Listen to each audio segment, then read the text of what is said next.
Good evening. I first want to apologize for my tardiness. I, in my real job, the one that actually pays my bills, this is a love job. I didn't get out of court until 4 o'clock today. So, and I didn't eat anything all day, which is a recipe for disaster. So I stopped and ate something first because I am the epitome of that commercial, the Snickers commercial. If I don't, yeah, that's me. So I got a salad, and then I had to type my agenda and everything. So I apologize that we're starting our very first 6 o'clock meeting at 6:05. I do have agendas for anyone who's interested in getting a copy. Just kind of raise your hand and I'll make sure you get a copy of the agenda. Our meetings are now 30 minutes, so we have to get a lot done in a short period of time. The only thing really on this agenda today is the facility use policy. And we had a first reading based on something that I drafted, which was based on just a couple of things that I had read before. So I attached a copy of the document that I drafted. It's the 4-page document, City of North College Hill Facility Rental Agreement. And then there's something that Ms. Clear, who is the Recreation Director, she dropped off a couple of drafts that says draft reviewed by Dieters. So I attached those as well because I figured as we're talking about this, we'll try to figure out how we want to maybe combine this or whatever we want to do.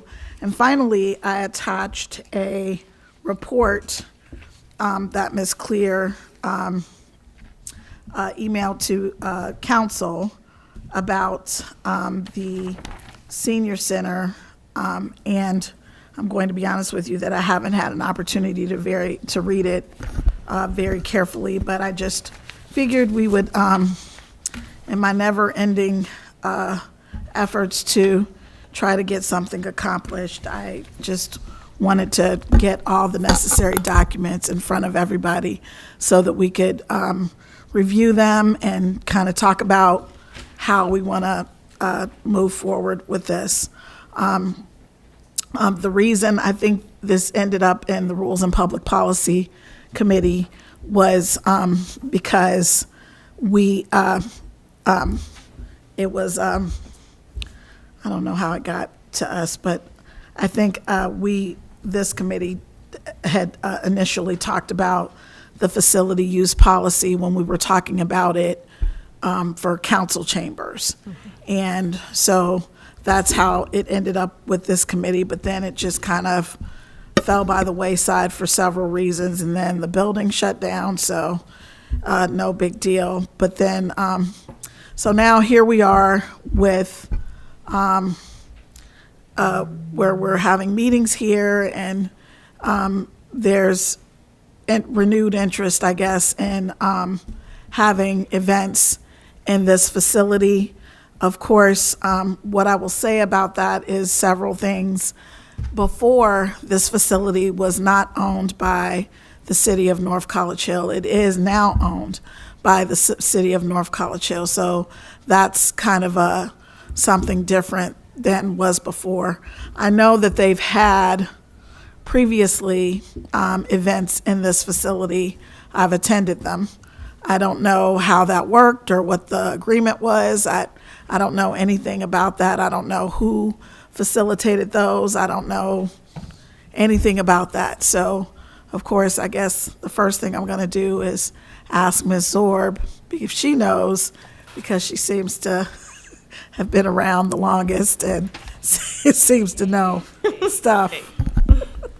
I'm not sure what you're trying to say there, but as far as I know, because I belong to a group who also used to use this when it belonged to the senior, and I believe Brandy was her name. She was the person who governed for lack of a better term, the senior center. And I know my group worked directly with Brandy to use this facility, and it was a reciprocal kind of thing. Like, we painted these walls at one time, so they allowed us to use this. Like, and we painted the lines in the parking lot and just things like that. So it was like bartering system is kind of, that's how we used it. I don't know about anybody else. We're not doing a barter system right now, people. For those of you listening in TV land, we're not doing a barter system. No bartering. Okay, so there was, okay. Were there some rules or something you had to follow, something somebody had to sign? Madam Chair. It's all based on good conduct. Okay. Who said Madam Chair? I did. Okay. When we were clearing this building out, which took a long, long time, we did find some documentation from the previous facility managers, and there was a contract that was signed, and deposit and rental fees for use of the building, other than for arrangements that were of a mutual public benefit, such as what Ms. Zorg described. Okay. Okay, fair enough. So now we're in a position now different from the position we were in before, because the city owns the building. We obviously, it's still the senior center, but the city owns the building, and we need to figure out how we're going to handle this. So I want us to just have a open dialogue and focus on how we want to handle this, and so yes.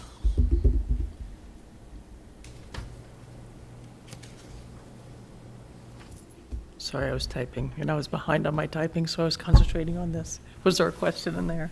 I just want to have an open dialogue. Okay, well, let's see.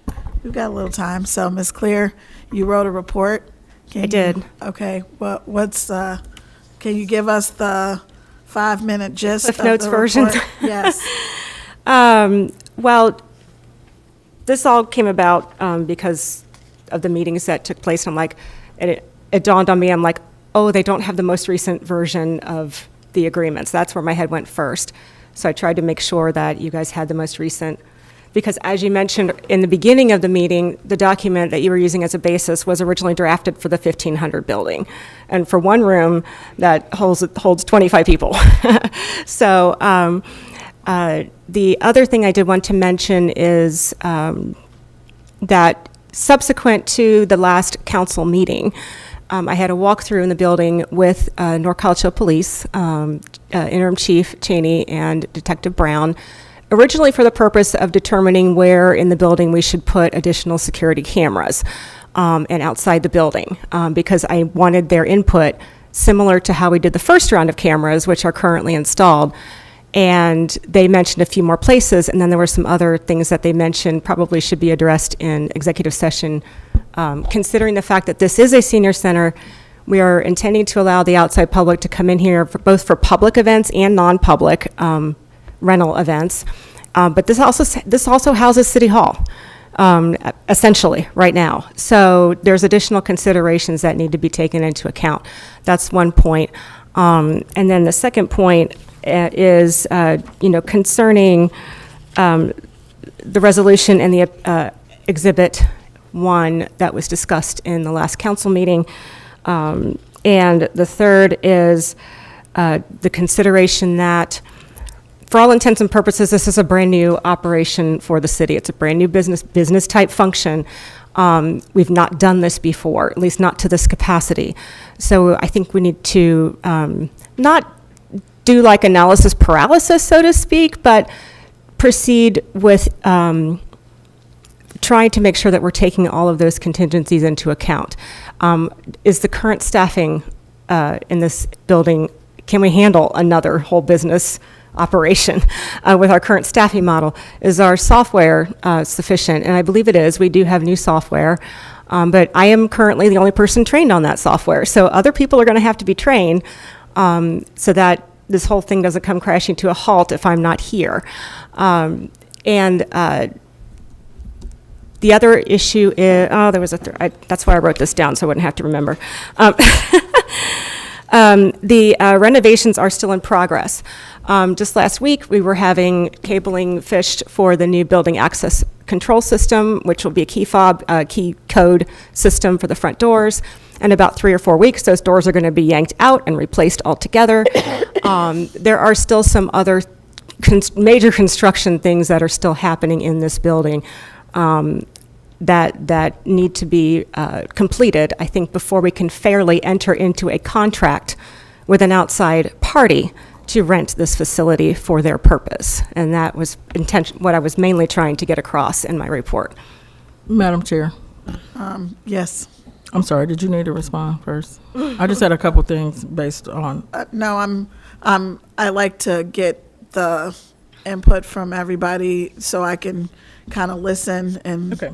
learn something, and that's kind of my approach here. I tried to write down, I missed one.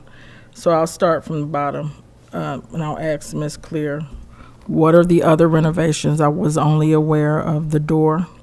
The other thing, you mentioned safety. When I read your report, I believe you sent it on Thursday or Friday, I believe so. I called Interim Chief Cheney to ask him what were the safety violations, and he said that there weren't any others. So I'm curious as to what those safety violations were. He just, I didn't say there were violations. well, not violations, concerns.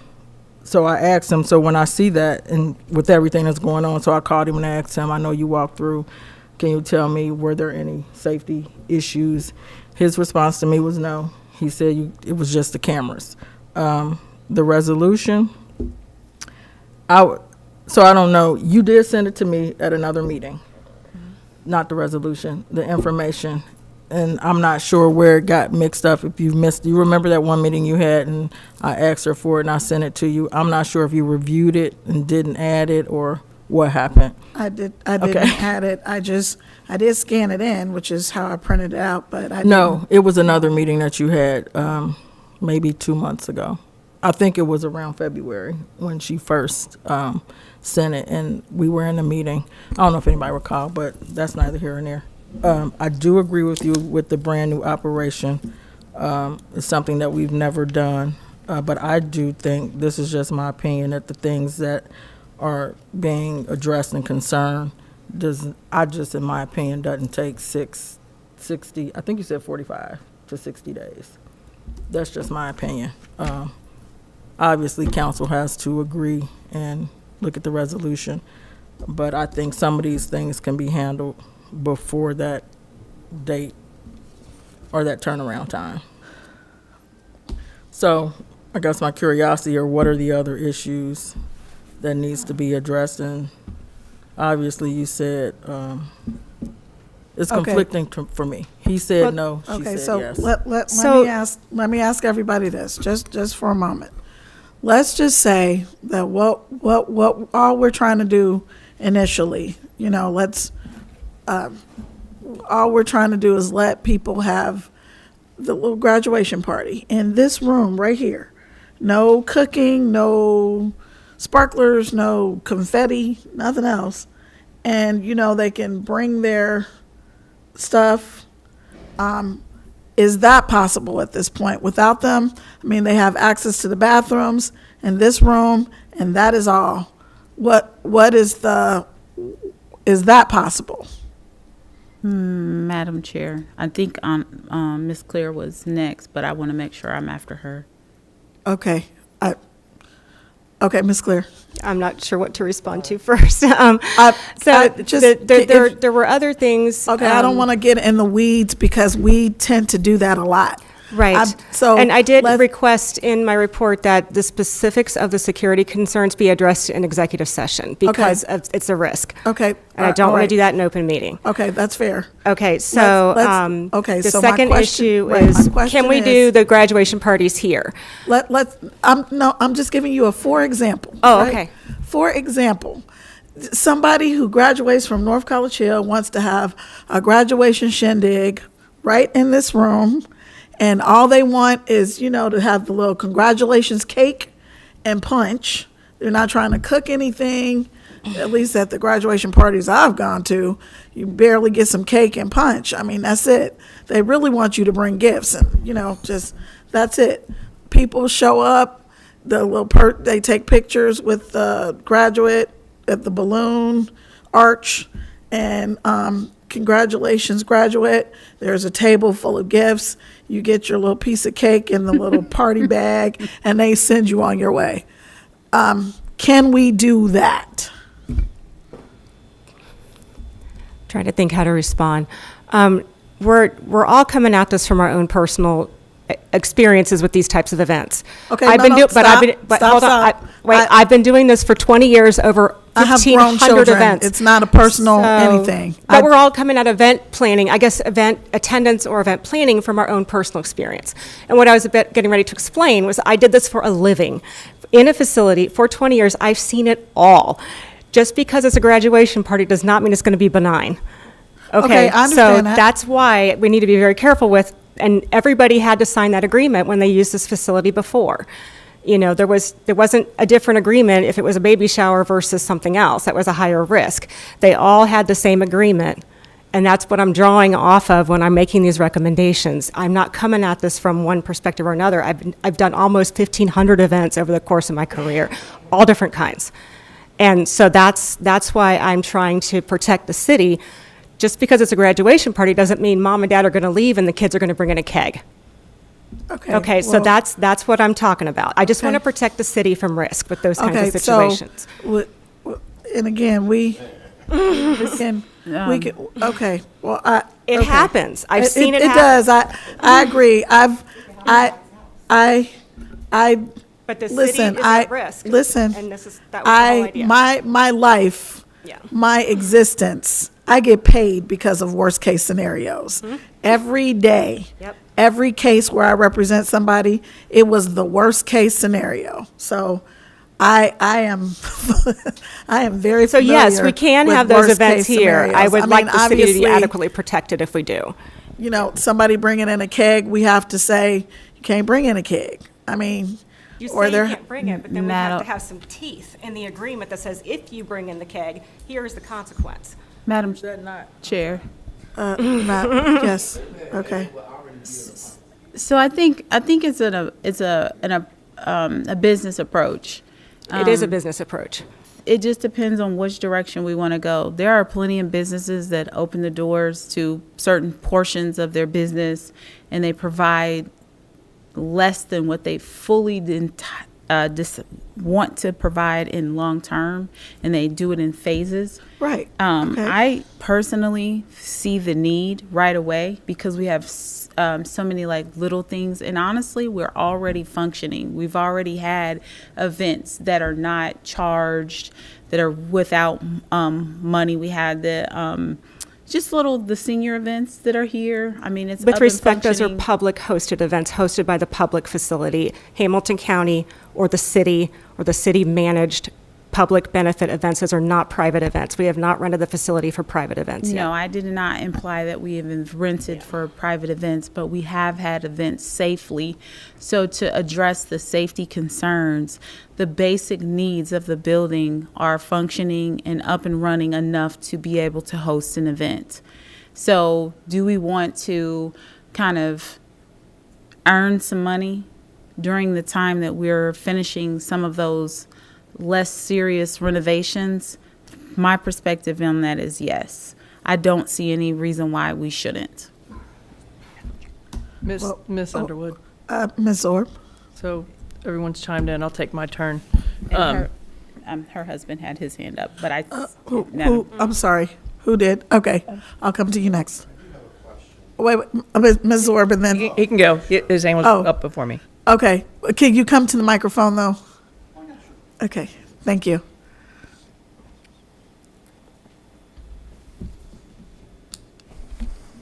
Please state your name and address. Oh, my name is Carl Clear. I live at 6917 Robburn Drive. Okay.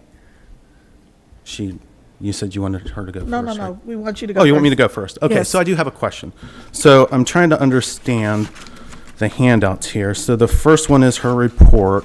The Right. second one, is that the policy that is being voted upon by council? Right, so that was Okay. what was submitted to council. Okay, and then the next one, Which I brought it back to committee so that we could okay. amend it Perfect. if need Yep, be. Yep.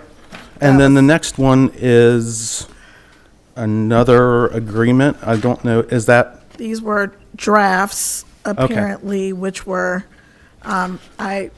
they were given to me at the last council meeting, maybe, so I, the one thing I'm kind of scratching my head a little bit about is, I don't see where what council is voting on restricts it to just citizens of North College Hill.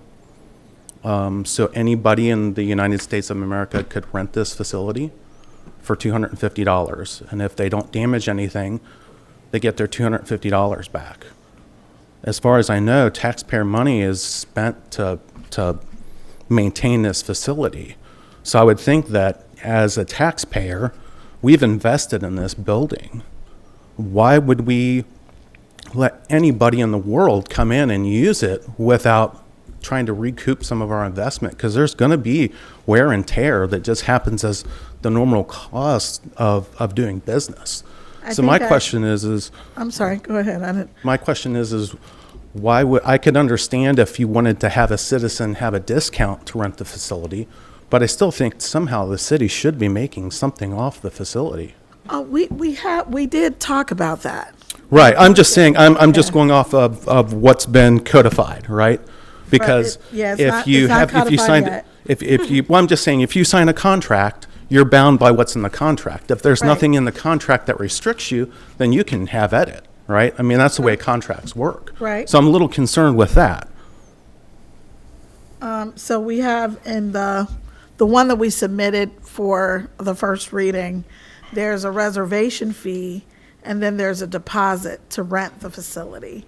So the reservation fee is. Okay, so it's $250. Right. Okay, perfect. And then the security deposit is what you get Is back. what you get back, which is $250. assuming Yep. There's no damage. Yep. Right, So then, so- is there more for non-citizens to rent the facility then? We hadn't gotten that far, because Okay, I just all right. wanted to take baby steps. That was like, to me, and Right. I'm trying to stay out of the weeds kind of Yep. thing. So I'm just trying to make it as Well, that's where the contract as comes in though, clear, right? I as mean, that's the clear as weeds. possible. But if that's something we want to include, you have to be a citizen of North College Hill.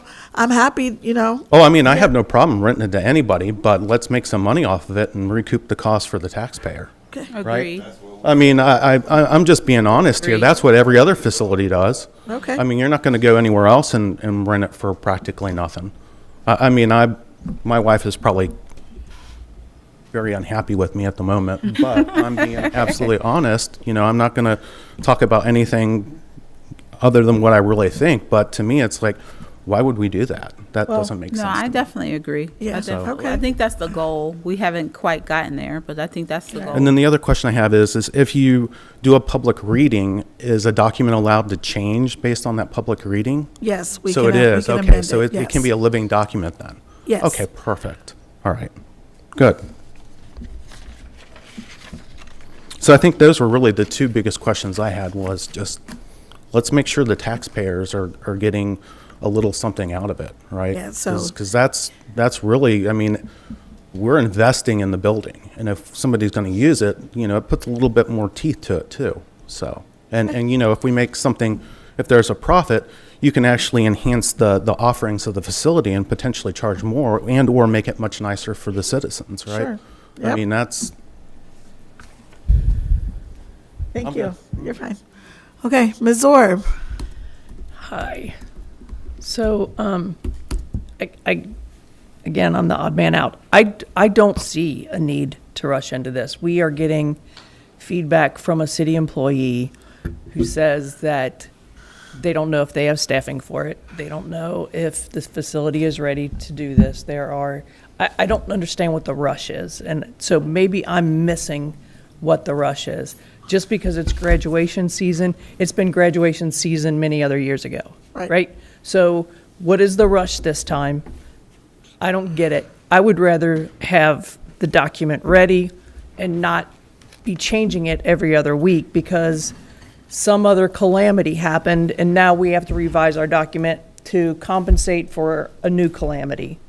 I would much prefer to try to get all the documentation together, to try to do this in one fell swoop instead of changing it every time we meet.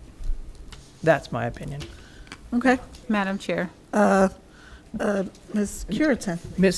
Miss Underwood, I would also like to point out that it is 6:29. That's correct. Ooh, And okay. so I'll be extremely brief, Madam Chair, if I might. I want us just to use our hearts tonight if we can. North College Hill has a lot of children, a lot of high schoolers, and many have never had any kind of, maybe they come from a first generation of high school graduates. Maybe they don't have birthday parties. Maybe they don't have any kind of celebrations ever. So consider your heart tonight when you think about renting out this facility. And every time I speak, it's specifically for things that can benefit the citizens and children of North College Hill. I would think that council can move forward. I would think that our superintendent would love to see that a lot of his graduates who worked hard to attain a diploma can have some sort of shindig here. That would be a huge asset to the city. I think Interim Cheney, if there were really any true safety concerns, I'm sure that he can address those and fix those appropriately. But I would hope that council would actually move forward on something that would benefit our city. We get a lot of great ideas. We sit on them. We chew on them for months and sometimes years. Let this be the first thing that we can say we collaborated, we worked together with our city and administration, and we did it. Not for money, but really to be a blessing for the graduates who have worked hard, who simply sometimes just want a pat on the back, who simply just want to say, hey, you did it, and to say, hey, you can do even more in the future to come. Just consider the kids. Madam Chair. Okay, well, okay, I'm hearing a lot of Madam Chairs, but one of the things that when we passed this was that we would not step on the next person's meeting. It is 6:31. I Madam Chair. apologize, I started late. At this point, I will allow them because I have very little to discuss in my committee meeting tonight. So if you want to take another 10 or Okay. 15 minutes, that's fine with me. Okay, so what I think we need to do is we need to adjourn and then start your meeting, and then you can yield some of your time for that. Okay. So I am going to adjourn. It is 6:32 PM, and I am adjourning the Rules and Public Policy meeting. Oh, good evening, folks. Rules and Public Policy starts at 6:30. My day has been so chaotic that I actually have no hard copies for anyone. I have an agenda that doesn't say much. If somebody wants to make a copy or copies that the audience can have some, that would be fine with me. Thank you. I do want to report. You might want to wait a second until your Okay. vice chair gets up. Are you Oh, coming yes. up to your, is it? Mr. Davis, are you the vice chair for this meeting? Yes. Are you? Yes. Okay. This will be ours until we. That's it. I'm saying you might want to wait a second so you can get up here and do your minutes. Like musical chairs. Oh no, this is gonna be weird getting used to this.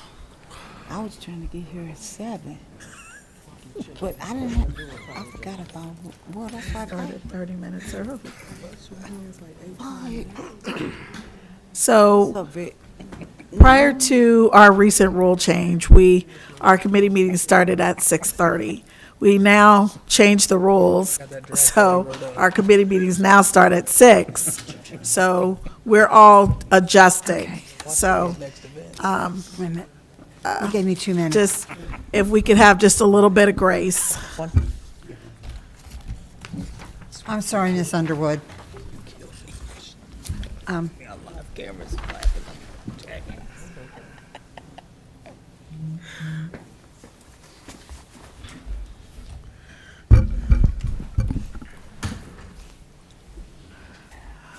Rules and policy started at what time? 6. Oh, let's see. This said, wait a minute. Let me make sure. Maybe I looked over. I didn't send an agenda today. Let me see. All right, you want to get I going? actually brought them and copied Going them. Okay, thank you for being so patient. I have a few reports, one from the fire chief, but the police chief is here, and so is Mike Huff from our Public Works. So if you guys want, I see that you've given us a paper report. Did you want to discuss that? Yes, ma'am. Thank you. So, thank you to Public Works for installing our traffic reader, speed monitor. The report I gave you was just for the first couple days that they set the monitor out from the 30th of April to, I believe, the 3rd of May. As you can see by the report, the good news is, obviously, we know there's a speeding issue, but not quite as bad as we thought. The majority of our speed is within a 10-mile-an-hour variance of the speed limit, which is good.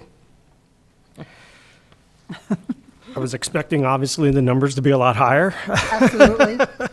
But, you know, when you look at it, we're 60-some percent at 25 to 34 miles an hour. That's pretty good. That is good.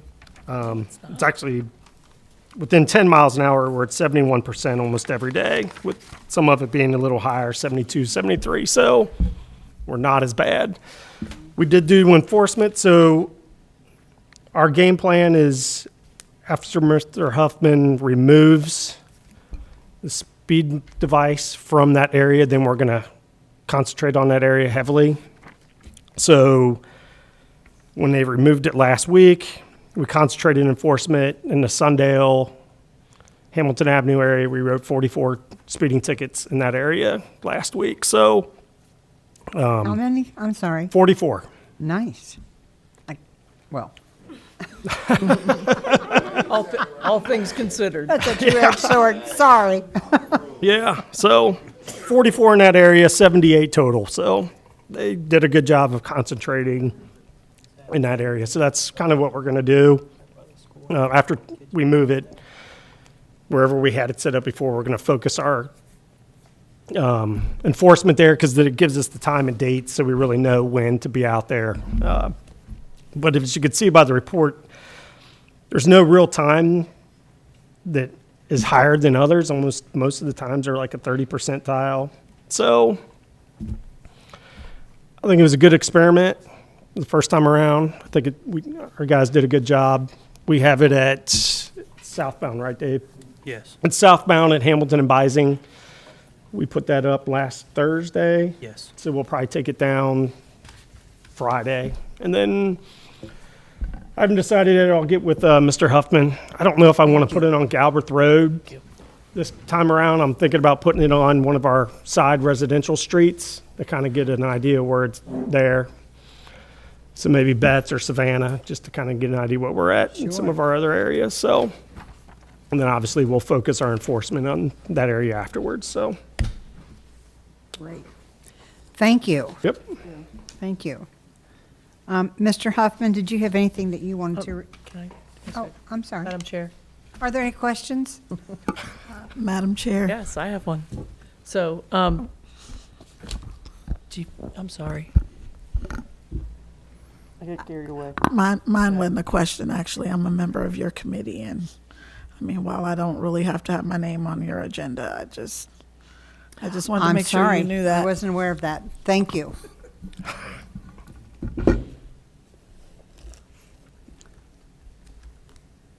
Madam Chair. Yes, ma'am.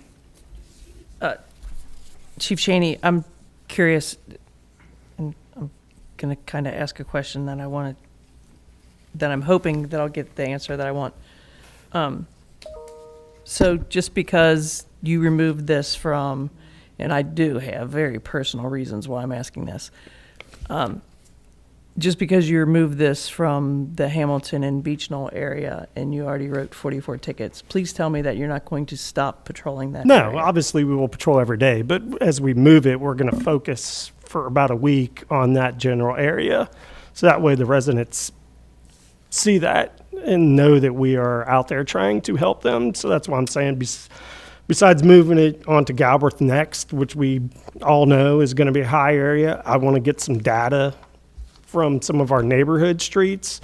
Like I've had complaints that people bypass Galbraith Road in the morning when schools are there and they cut through and go to Maryland and Maryland is a racetrack some days. So we'll be placing it there. We'll place it wherever citizens want us to place it. When we have a time frame, we'll put it there to get readings from everything and try to enforce everything. So absolutely not. Wonderful. It'll just be, obviously we're going to focus heavily on an area we just invested to put the machine at. So, but we'll always, I mean, guys like sitting there, especially at night on Hamilton Avenue. So Yeah, I see there's some up and upwards of 70 miles an hour. So those are the ones that I'm like, they're rare. yes, But just seeing that someone was going 60 to 70 miles an hour down that stretch I believe is the frightening. fastest we've had on Hamilton Avenue last year was one of our officers stopped somebody for 99. So vehicle was towed, impounded, and stiff penalties. Good. Thank you.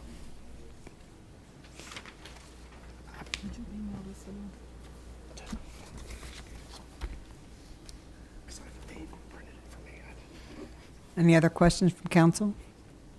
I don't know if it's public record. Mr. Huffman, did you want to make a report? Totally So, up to you. yeah, we just have nothing major. Public Works itself has been working on its beautification projects around the city. As most of you know, we've been kind of hindered by rain these past couple of weeks, but we did get almost 20 yards of mulch down in front of the PD and started working on the islands. With the mayor's help and Miss Janetta Anderson from the finance department, we did enter into an agreement with Tepe Landscaping to have the Hamilton Avenue islands redone. So we'll be having new landscaping in there, and we also, working with Mayor Nichols, we are putting in wildflowers on a weedy patch down by the overpass to eliminate that and add some more color coming into the city. Here recently, the Public Works has had to deal with some problems with the alleys. We have contractors that are coming into the city. I spoke with Chief Cheney and Lieutenant Emily last week about it. They're dumping waste landscaping and fencing materials in our alleys, so we have been dealing with that over the past week and a half or so. So we are working with the police department on that, and we are making progress and keeping it cleaned up as we receive a lot of those complaints on govpilot.com and other areas. Sunday and Mother's Day, we did have a overtime call for the Public Works Department to come in and help secure scene with the traffic control down there. We did have to put up barricades, and unfortunately it did take a lot longer with Duke crews taking forever to show up, but we do thank them. Other than that, that is Public Works, and we are continuing to move on with landscaping and as much mulching and grass cutting as we can. Thank you. I can't wait to see the fruition of the new flowers and stuff. Our group used to take care of those islands, but we kind of disbanded. Gotcha. I do have a report from the fire department. Chief Plackey wants me to know that there's a midpoint inspection on the new engine, and it's scheduled for May 28th, 29th, with the expected completion in June, so that's good news. The CMS audit is underway, which is used to gauge ambulance billing rates. The new ambulance is in service, and documentation for the first quarter reimbursements were submitted for ARPA, which I don't know what that is, funding. ARPA funding, that's. ARPA? I don't know if it's the same ARPA that we, okay. Well, I guess the same ARPA that we all know, I guess. It's the ARPA grants that both agencies were awarded last year. Oh, So that, they just okay, started awarding the money, I believe. great, thank you. Yep. And that's the end of his report. So at this time, if there's no other questions, I'd like to yield back over to Ms. Underwood and her committee. Madam Chair, Yes. I just wanted to comment on the fire truck. Yes. Though it is amazing, I don't know what I thought when I thought how they were going to do the fire truck, but Ford couldn't do it. No disrespect, Ford, just piece by piece. It's almost like a custom piece, and to see how they put it together is just really, it's beautiful. I mean, I It is. thought I would never say that about a fire truck, but I've been a part of several of those yeah. fire department. And I have a equipment. question. Yes. I guess for Mr. Huffman. I I don't know if that's something, you know what, I think it's recreation. I'll say it because I started it. Someone brought to my attention, I don't know how many of you have looked at the paintings in the alleys, but someone brought to my attention that it's starting to come up. Right. I'm not sure if we had an agreement with her to fix, patch. I'm not sure. Touch up. That's probably recreation. I helped facilitate that project, but other than paying the invoice for their Okay. labor, I was not sure if there was any kind of an agreement in place Fix it. for public, but just in general, like any kind of guarantee or warranty, Yeah. you know. It was one of those things that we wanted to do to beautify the city, and I don't know how detailed we were with that agreement. I just was curious if we had. Okay, thank you.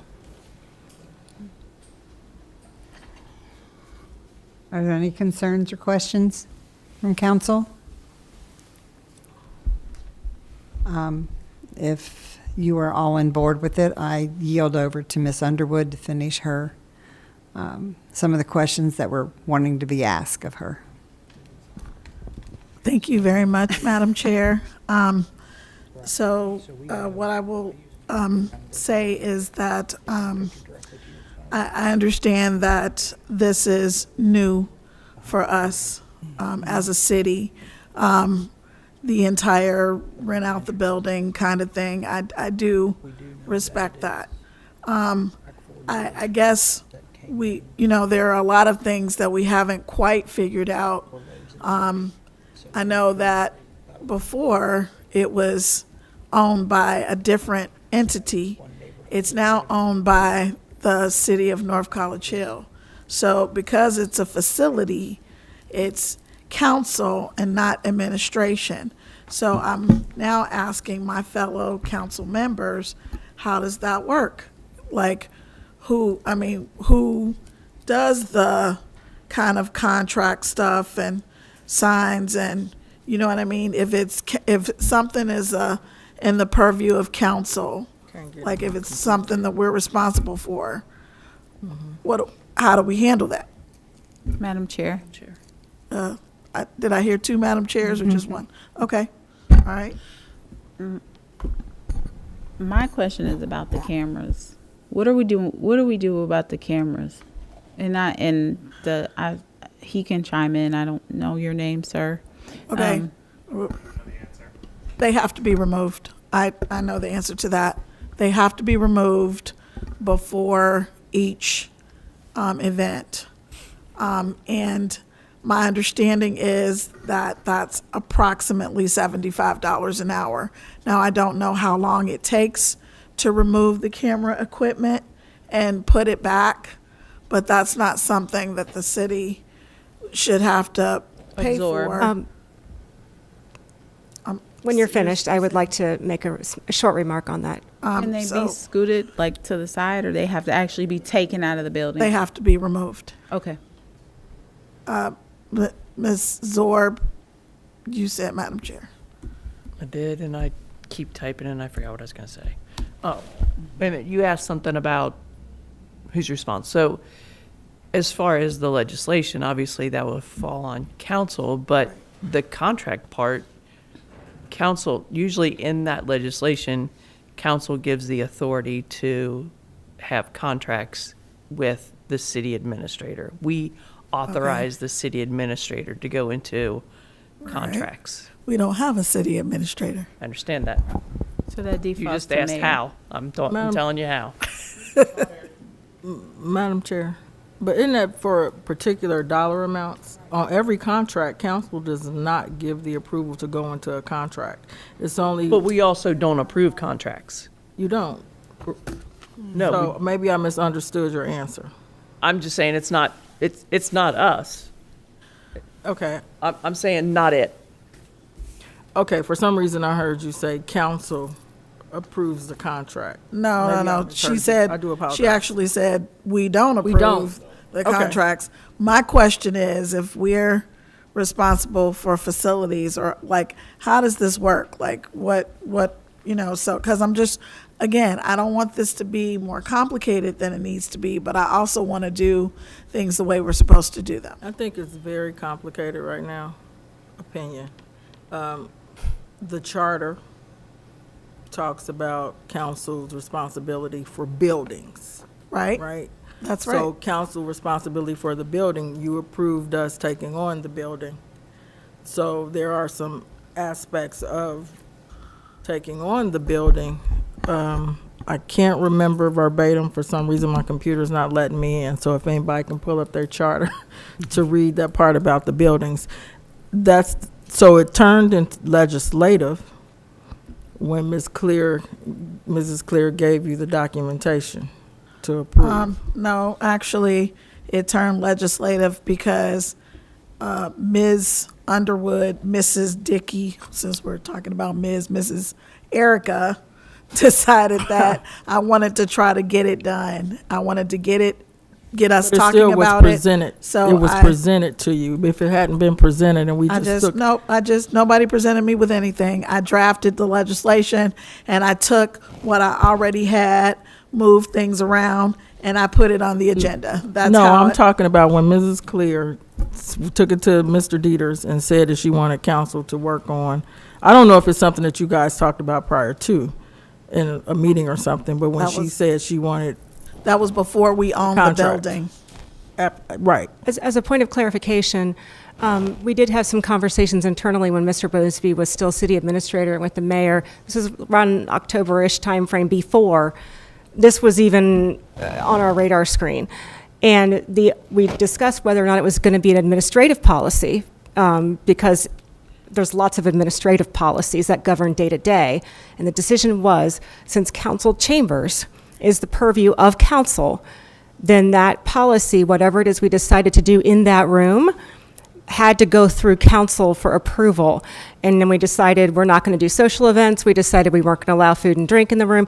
There were some things that we decided 2 years ago, a year and a half ago, that were very specific to that building. But that's the only document that you had, and it was a very, very beginnings rough draft. Right. And that's the only document. Now, when we got this building, it is an entirely different can of worms. So that's kind of where my head was at.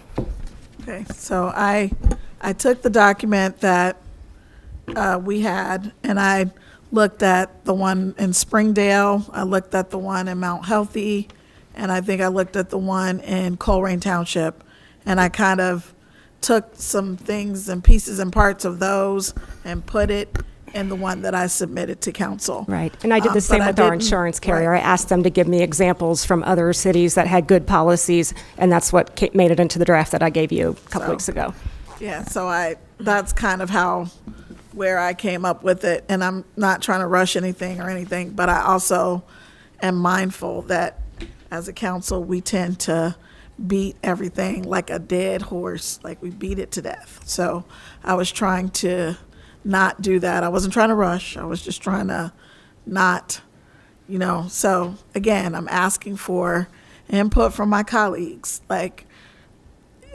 because before when we were talking about this stuff, the city didn't own this building, but now we do own the building. So that's council. Council is responsible for the buildings. So what does that mean? Obviously, we're not going to be running day to day or signing contracts or whatever, but because we're responsible for buildings or facilities, what does that mean for this situation?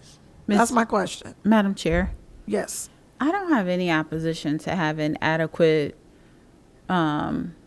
document, like Ms. Zorb said and Ms. Clear has said. I agree. But it should not take months to come up with an adequate documentation or contract terms for us to abide by.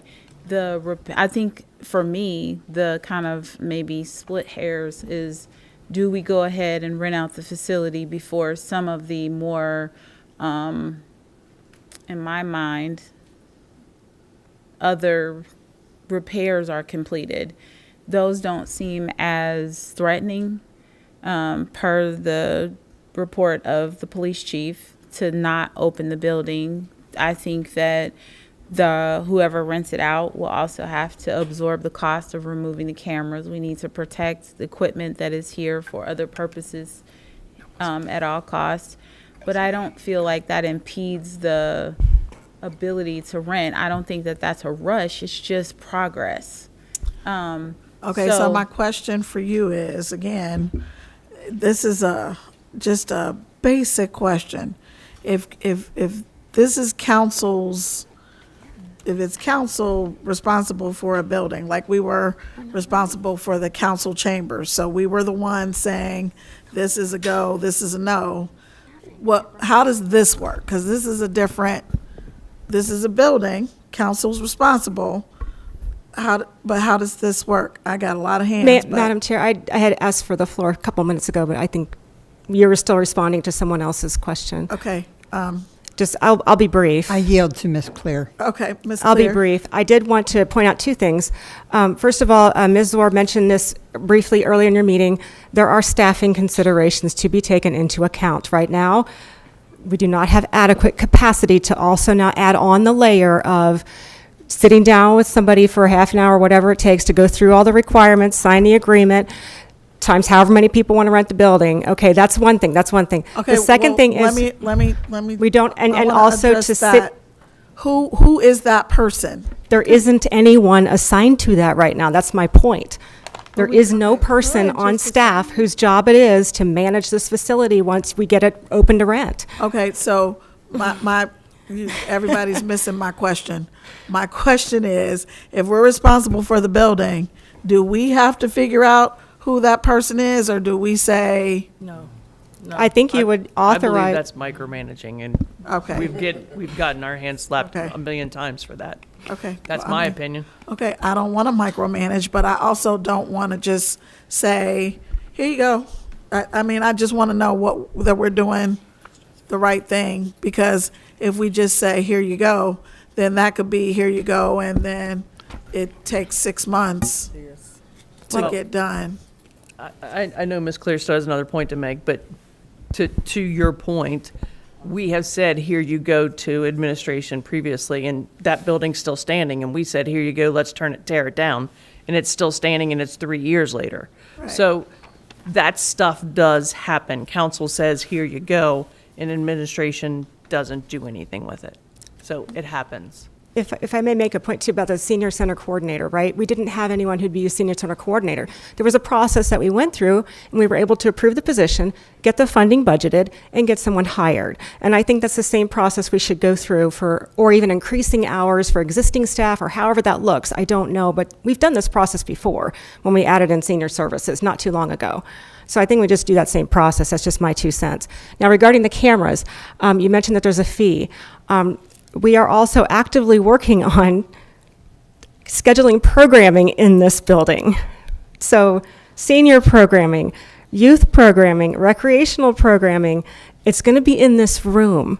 So we got to figure out, how are we going to manage if we're not allowed to touch and move these cameras, which, by the way, I had to do that Thursday. The cameras got moved, and then they got moved back where they were because I had to close the air wall, for the other function that was in here. So that's going to have to happen every single time unless we're not allowed to have programming in this room. Madam Chair, I don't know if somebody was after her.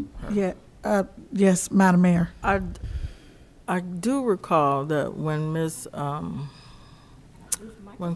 Colleen was hired, we had discussed the possibility, if that was an option, if she could work some of those hours. Okay, you're saying a name, and I'm not sure who that person is. I can't hear you. She is the lady who comes in during the week to be with our senior center. She right? So we had discussion with her when she was initially hired that may be a possibility. Madam Chair, Okay.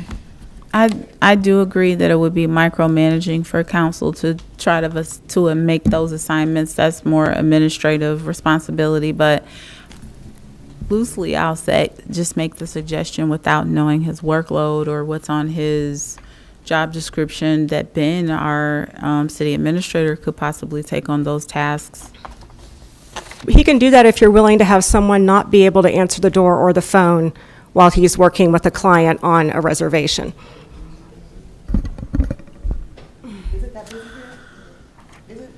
I get calls daily about renting this place.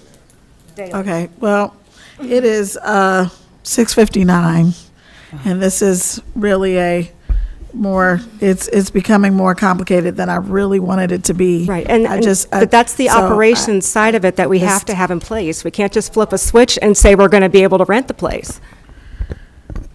So I guess I'm going to, for now, we'll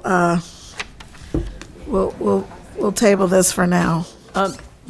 Madam Chair, Yes. one last comment, I promise. I know Ms. Claire had mentioned in her report that she would like to go to an executive session. Are you going to do the follow-up to get that added to the council? Yes. Thank you. Thank you.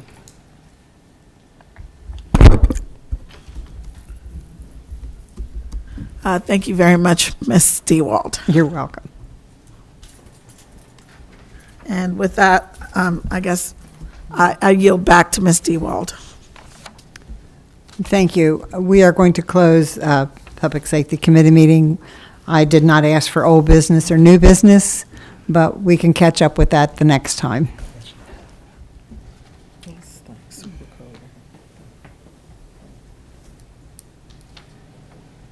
So the meeting is adjourned. The meeting is adjourned at 7 p.m. Okay. Wait, no, Marshall.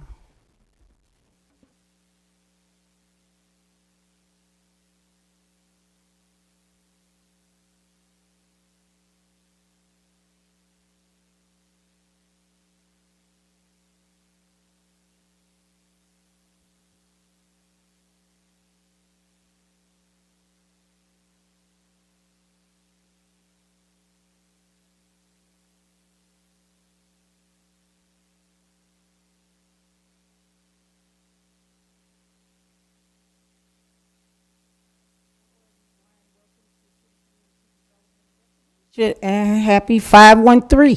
513. And you ready? Good. First on the agenda is Recreation Department update from Ms. Claire. Thank you very much, Madam Chair. I did produce my normal monthly report. I have a couple of printouts because I didn't want to print unnecessarily because I know some people like to manage this electronically. Because my report as usual is like 10 pages long. So, because there's a lot to cover.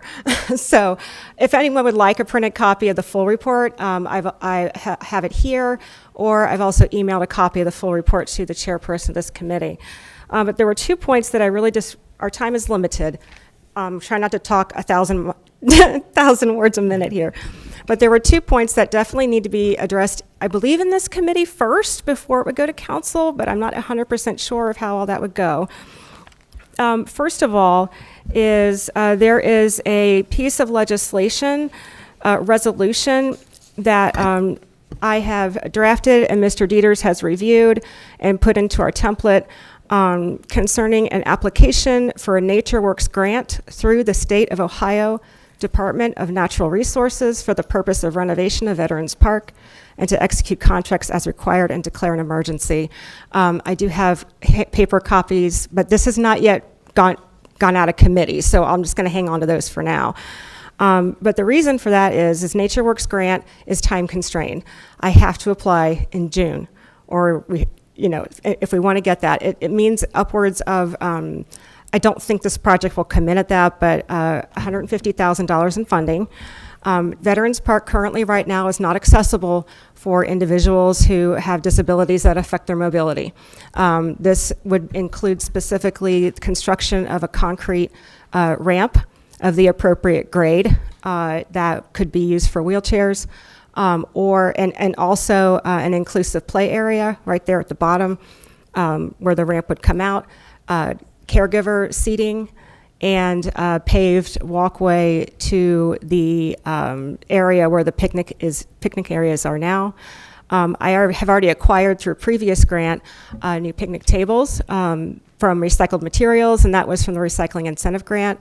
So there'll be one that is an ADA accessible picnic table, and another will be a standard picnic table. But the goal would be to improve mobility, access, and inclusive play in that park, because currently that does not exist in that park. Now, this project would not take place until 2025. We are obviously very full this year with parks projects. So that funding would be applied for this spring. if council were to approve. Now, the reason that I needed legislation is the Ohio Department of Natural Resources requires it. This is a reimbursement type grant. So what that means is council would need to agree to obligate those funds in the 2025 budget. The project would then commence, and then we would submit for reimbursement through the state for this grant. So therefore, they require that council agree if we want to go ahead with this project, and I do not have numbers right now this minute. I will have them by Monday's meeting. But they do require that there's an act of council, either resolution or a special ordinance or however we normally do it, in order to approve the project, agree to obligate the funds before I'm allowed to apply for the funds. So that is the first project. Does anyone have any questions? I have a little simple diagram that I drew up of what I thought it might look like. But we will work with a contractor on that, of course, but does anyone have any questions about that? Madam Chair. Ms. Alexander? Just clarification, you said that Mr. Dieters has this and he has reviewed it? He has. Okay. I gave him a draft and he looked at it. I gave it, actually it was, he turned it around really quick. I gave it to him this morning at 8 o'clock. I had the reviewed copy on the correct template by 11:30. Okay, I just want to verify that. Ms. Orr? Yeah, I just wanted to, I was, as you were going through your report, I was confused why council had to approve you applying for a grant and when you went through the funding part. I appreciate that explanation, so thank you. I was confused for a minute. Yeah, and this is almost verbatim the template suggested wording that came directly out of the grant application. They have a template. They're like, do it this way. And the only thing I added or asked Mr. Dieters to add was the clause concerning passing it as an emergency measure so that that way I can take action on it immediately without having to wait. Perfect, thank you. Ms. Clear, you stated something about inclusive play. Yes, ma'am. What's that term meaning? That is a term that is regards to children who have mobility issues or disabilities, and they have difficulty playing on traditional play equipment. We do have some inclusive structures at Dumley Park right now that are specifically designed to be wheelchair accessible. And there's 2 structures of that nature in Dumley Park right now. And I'd like to get some of that in Veterans Park. And that was stated for 2025? 2025, yes, ma'am. Okay. Ms. Alexander? You already know before I start tapping on. So do we need to, and I'm asking my members, do we need to get that on the agenda, or how do we need to, because I know Ms. Bruner is going to be leaving, and I'm co-chair, so I'm trying to figure out where do we go with this? Madam Chair. Ms. Orr? So the process would be Ms. Clear would send the electronic version of that to the chair. As long as this group, this committee agrees, we can authorize you to send that to the council agenda for the first reading. Thank you. You're very welcome.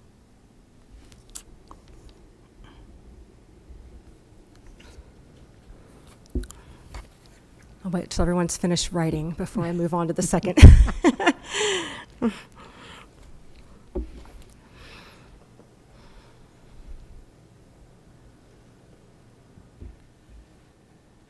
Okay, are we ready?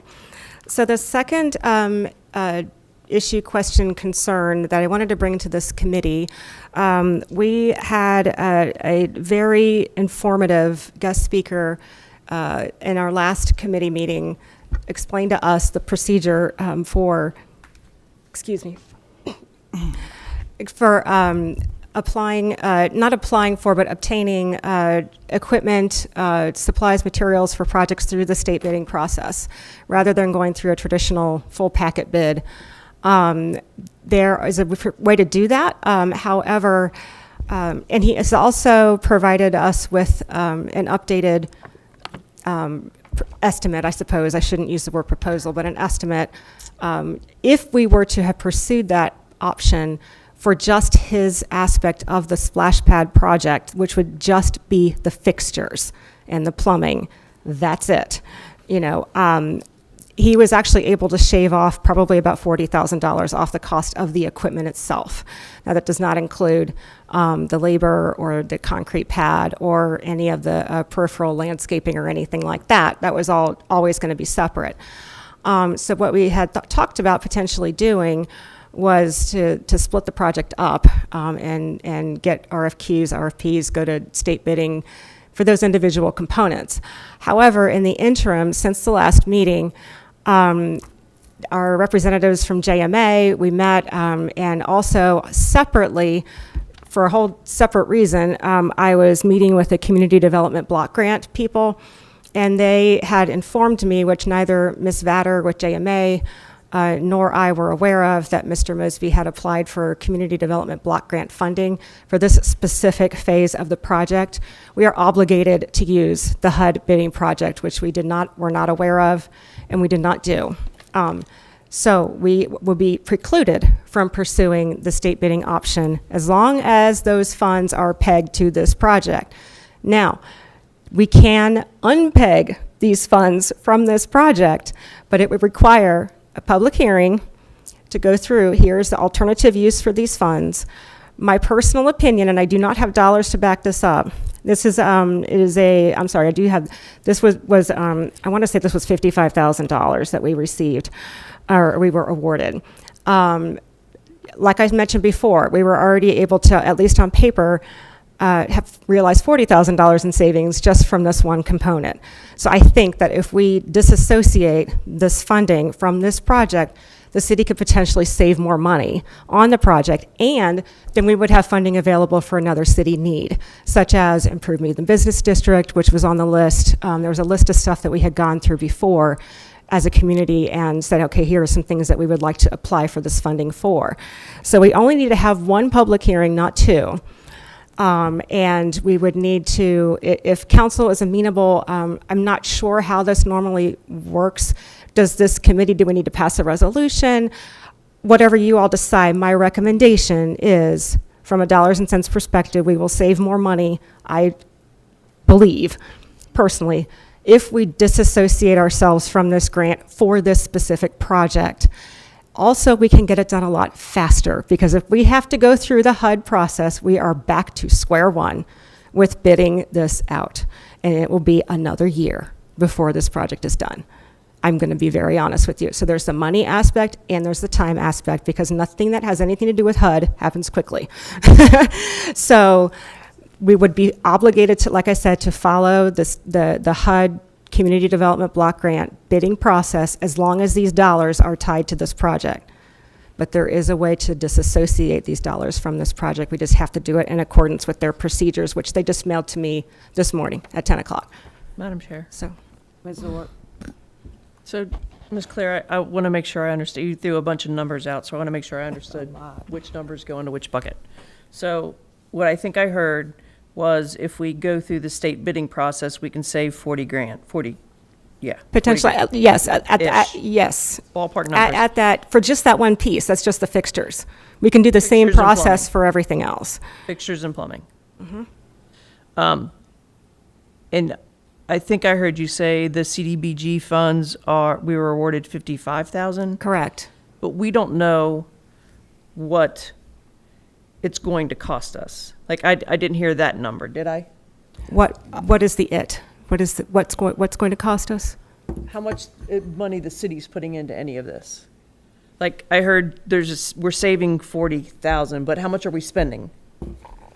Oh, how much this is for the Demley Park project. I was under the impression that there was already a commitment of funds. The splash pad. It was 145,000 proposed. Was that it? Wait, what?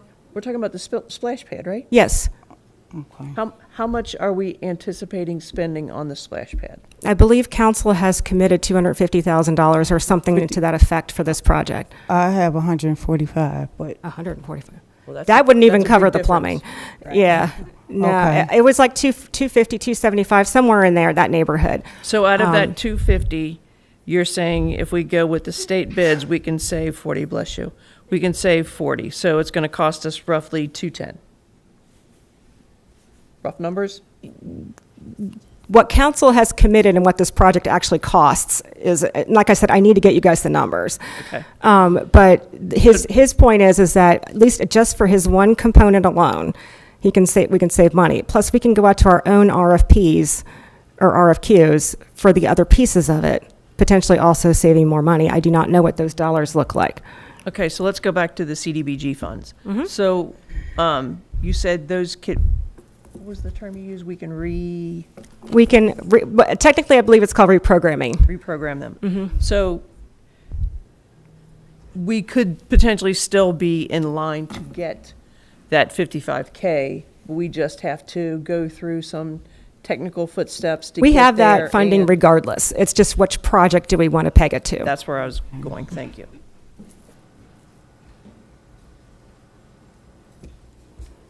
Yeah, we have been awarded those funds, but we have to go through a process if we want to use those funds for a different purpose, in a nutshell.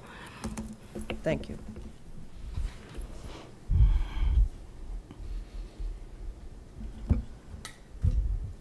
And as you will recall, the first time we bid this out, the bids were not friendly, I recall. I do recall.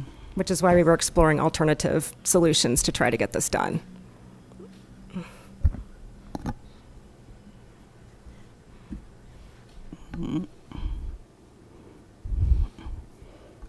Any questions to Ms. Clear? I have one more. Ms. Orr? What do you need council to do? I am trying to get an answer from, well, actually, I just heard back from them today, like I said, but what I need to know is if there is a public hearing, there is a public hearing that's required if we're going to go this course of action. First of all, I need to know if council wants to pursue this course of action. Okay, first of all. And second of all, what is the procedure to authorize a public hearing? Do we just have one? Is there a resolution that needs to be passed? That I don't know. I have a gap. And how do we, get this approved by council to pursue this course of action? Because I'm not just going to go and to put something in the newspaper without council being in approval of taking this course of action. So that's council's, it's a money decision, it's a purse strings decision. In my opinion, that's a council decision, whether or not we want to pursue this, disassociating these funds from this project and holding a public hearing to determine putting it into a different project. Madam Chair. Ms. Orr? So I think next to you, I have the most tenure, and I've never come upon this before. No, So, I don't think any of us has. This is new. As far as, Springfield Township's done it recently. We can ask them. well, I was going to say, we do have a lawyer that we can ask, and hopefully he'll give us what we need to know. But as far as the public hearing, I can't even remember if we have to do a resolution for that, do we? Motion. We just do a motion, To hold a public hearing, you have to come up with a date that's, and then it has to get announced in the 'Cause it's- newspaper. and Yeah, then there's like we- so Madam many Chair, I'm days sorry. out, and there's Because actually a typically- template that we have to use for the public hearing. typically it has to be out so many days, like she just said, before the actual public hearing. So council typically will make a motion to hold a public hearing for the purpose of Yeah, they give me a said, timeline and everything. and then you hold up. Typically, council has held it on a council night, 15 minutes prior to the meeting for public input. But if we've been having a lot of public participation, so we might want to move it back a little bit. And I'm happy to 6:30. forward this exact email to all members of council that explains the timeline, the requirements. It's got all the handouts, just so we all have it, if with your permission, yeah. And then, Madam Chair, if I could. Madam Mayor? Ms. Clear and myself had a conversation, and it was about the bidding. I did talk to Mr. Dieters. He said because we're a municipality, we don't need to do legislation. We could go with the state bidding. Correct, I believe so, yes. Because that's already in Ohio, and Ms. Vatter mentioned the same thing at JMA. She's like, Ohio Revised Code does permit local governments to pursue state bidding without having to go to a full bid for some of these types of projects. So, yeah, I didn't know that before. That's good for us to know. Yeah. That can apply to all kinds of stuff, not just this project.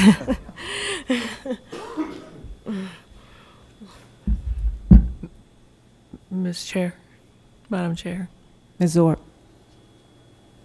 may I also point out, though, please don't think that's a get out of jail free card to let council know that you're spending money.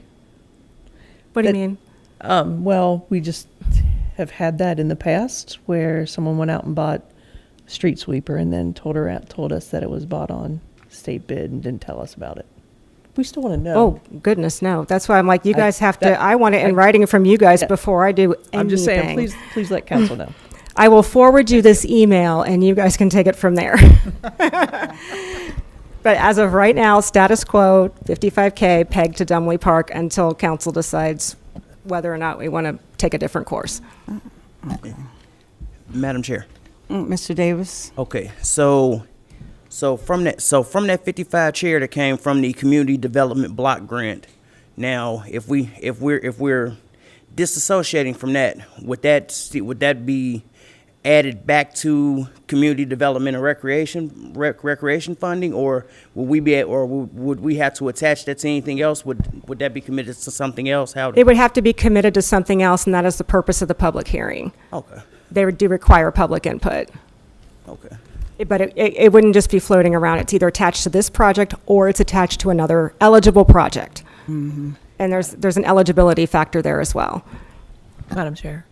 Ms. Zorp? So I'm pretty sure there are specific parameters that the CDBG funds, like there's a list of things that you can spend that money on. Okay. And they're very specific about it. And because that was going to be my next question, Madam Chair. Mr. Davis. Do we have it listed what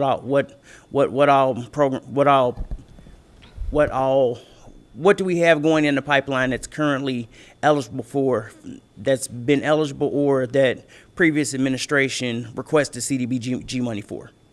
We do have a list. There was every 3 cities are allowed to apply for this funding every so many years, and there was an assessment done, and there were several projects that were outlined. The good news is also, and the community development block grant people love this, that we're 99% there with a comprehensive plan. There's several initiatives that are in the comprehensive plan that could potentially also be, but we don't want to give the public a list of 35 things, right? There's going to be priorities. If you ask 25 people what you want to do with that money, you're going to get 25 different answers. So the city has to set some priority as far as these are 3 projects we're considering or whatever, and we have the public hearing. I think we're going in the same direction. I know. Yeah.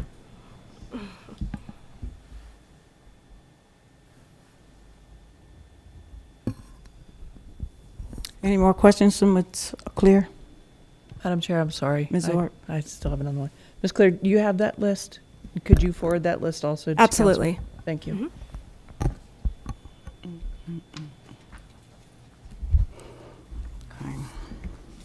Thank you, Ms. Clear. Next on the agenda is ReThrive updates. Ms. Clear and I had a ReThrive meeting about updating our registry. We're still working on it. It's been tabled.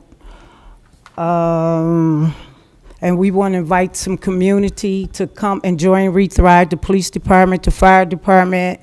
We need some business owners. We need some community people to join. Is a good meeting. Is daycare, traffic calming. We talk about bike paths, everything that's concerned with citizens we talk about. And we would love for people to come join. Our next meeting is July the 9th from 2:30 to 3. It'll be 2:30 to 3:30. It's an hour. 2:30 to 3:30. Yes, ma'am. Okay. Thank you, Ms. Clear. Ms. Stupstein? Stay on to We Thrive when you're no longer with us. Yes. Yes. What else was something else? Ms. Clear, you can remember anything else we had on there? Those were my 2 main points. Oh, you mean for We Thrive? Yeah. I just want to explain kind of the process of We Thrive as well. Every year we work with the Hamilton County Public Health to come up with some actionable items for the year. And we picked like 3 or 4 strategies and goals that we want to achieve in the community for the year. And so that's the plan that we're working on. But we need input and boots on the ground for a lot of this stuff. So that's kind of where We Thrive comes in, and especially like the volunteer registry that she mentioned. I would love to have some folks from public safety who can help me design or help us design an orientation and a training packet for our registered volunteers. How to be safe, in somebody's home or whatever, how to report a problem. Those are the kinds of nuts and bolts, that, before, standard volunteers, drop-in volunteers is not the issue. It's the issue if someone is operating as a city representative volunteer, like they're going to help a senior mow their yard or something, or they're going to do any kind of things like that in the community to help out. If they're going to be representing the city, they need to go through training, they need to be background checked. There's certain things like that, and that is typical. There's a lot of people who come into the senior center, and they said at other cities, they actually go through the background check process, so that way they can run programming with the seniors, and not need to have a staff member necessarily be on site. So that does also increase our organizational capacity as well.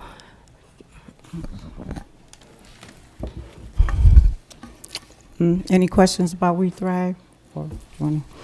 Next on the agenda is old business. It's this come from the Planning Commission.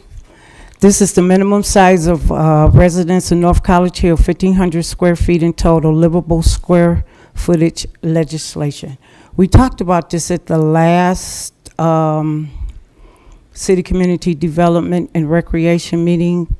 This was some recommendations that the Planning Commission put forth to us, and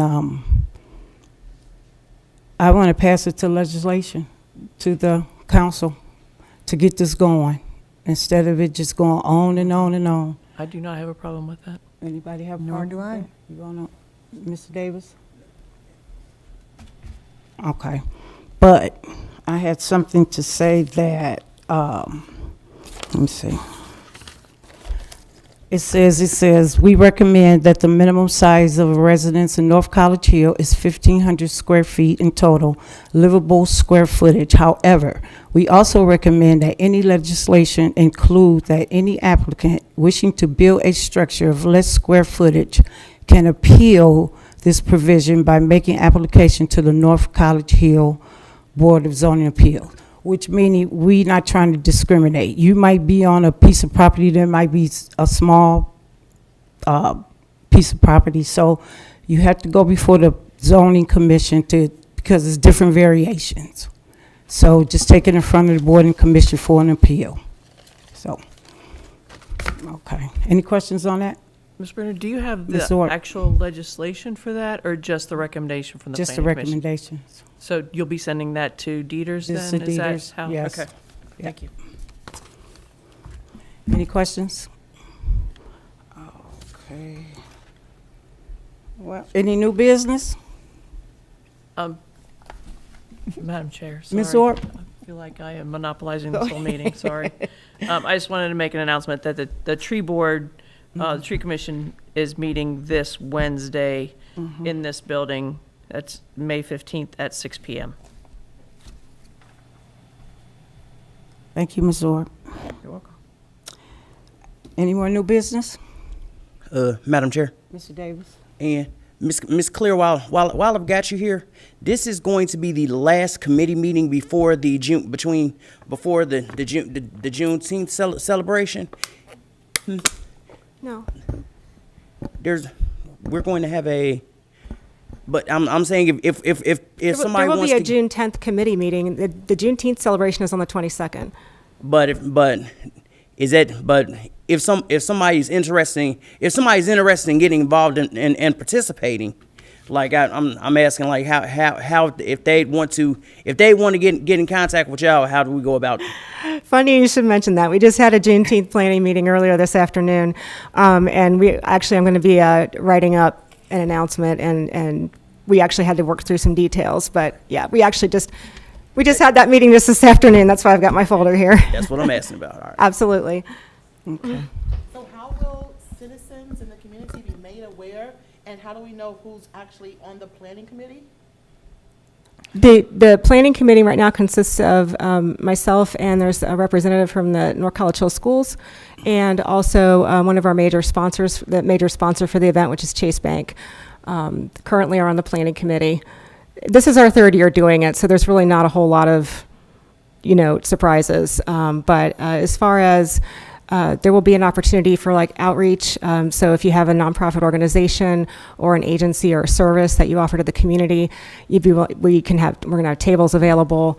And we are actually, the goal is to have the newsletter out in 2 or 3 weeks and all that information will be in there as well. Just, if I can just provide something in respect to the time, I have less than 30 seconds. I'll say it really quickly. Madam Chair. Do we have speakers that come? Yes. Okay. So in respect to what you were talking about for Juneteenth, I haven't heard about it, and Juneteenth is in approximately... Right, because we just had our planning meeting today. What I was going to say is that normally things of that nature or of that magnitude, citizens can provide their input, because just because we've done it for 1 year, 2 year, maybe we want to look at it from a different perspective to consider how we can expand it, right? And If I was the sole chairperson on this whole thing, then I'm working with a committee. Yeah. I am not the sole decision maker on this event. The tone that I'm hearing tonight is that we've done it this way for so many years, and we're going to continue to do it this way. Oh, no. You misunderstood. I want to clarify that. What I meant to say is that some of these things that are like routine, like we need to rent the tent, we need to rent the Rumpke, those kinds of things, that doesn't need to be decided, is what I'm trying to say. So this year, there's going to be some new elements, and it is expanding every year. But what I meant to say is this is only our third year doing it. It's evolved from literally a grill outside of Chase Bank to something that has become more of a community event. It's kind of grown organically, and this year will be a little bigger than last year. But I didn't mean to cut you off. I just wanted to clarify that I'm not trying to say that we're going to automatically do it the same way we did it before. The event is growing, and we certainly would like, participation. But the committee who has been working on this, I am not the sole decision maker on what that looks like. Thank you. Ms. Alexander? So I just wanted to get kind of clarification. Ms. Curitan, are you saying, this is what I think you're trying to infer, and correct me if I'm wrong, is that you would like to see how the community could get more involved, since this is your first time hearing about it? Is there an outlet in which the community can place their input? Maybe if they want to set up some type of arts and crafts, or have some type of, African dance. How can the community, instead of 3 or 4 people deciding how it's going to go, let's get the community involved, so it feels like something that you belong to. Ms. Alexander, that is exactly Ms. Clear? Right. And like I said, the event's kind of grown organically, and, we've layered on these other elements, and like I said, there's other people involved, and we literally just met 3 hours ago. So, I mean, so is there an I am outlet that planning they on can crafting a communication to go out, but is that after everything has already been decided, or is there a communication, like you see other events at other places? Hey, if you have any ideas, send us an email if you would like to be involved. Right. As far as the community, I don't disagree. Members. The last 8-ish weeks of operations here in the city, it's been a challenge. So yes, we have tried. I've tried to move the needle on these things forward as best I can, and getting community involvement. This historically was Chase Bank's event. It was not our event. And in a certain degree, it still is. The city is a co-sponsor and a co-host of this event, but it is a joint event. So there's that. I just want to say, but there are also other community events happening later in the year that I would welcome, having, that are much more involved, and I would welcome, having more boots on the ground, if you will, to help, get these events organized and put together. But 3 years ago, this was Chase Bank's event. Last year, I said, hey, is there anything the city can do to help support this event? And now this year, we learned that the school district also wanted to do a Juneteenth event. And so we're like, hey, let's have a meeting. And that meeting was literally today. So that's where we are. It's not that I'm trying to exclude the community.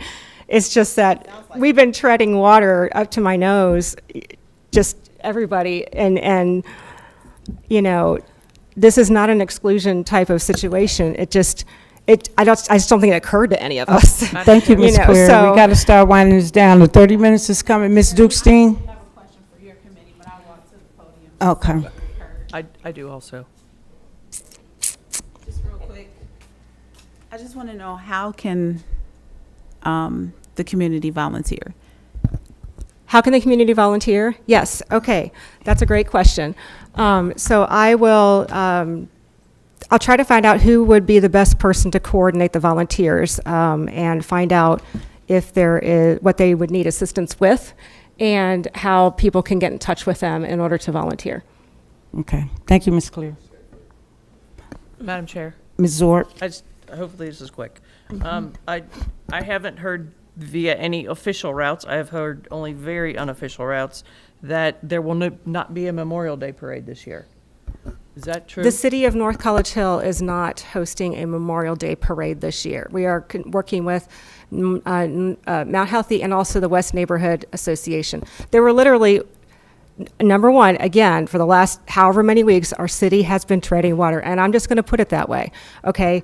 Strain on city resources is very real for this type of an event. It's huge, okay? So depending on how we did it. And there's also literally 3 events and 3 parades in 3 days on the same weekend within a half a mile of each other. So there's that too.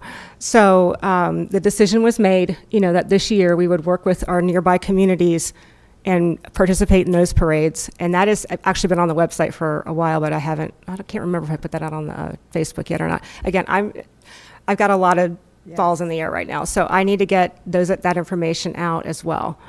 So. Thank you, Ms. Clear. Any more new business? Dave Huffman. Are we getting flowers in the baskets this year still? Yes, ma'am, we are. So Public Works is behind with their mulching and their landscaping, but we are getting the baskets hung. We are going to White Oak Nursery to purchase them, and we are also doing that with the wildflowers and everything else. So we are behind on that, but we are getting them done. All of us are behind. We've been treading water like crazy.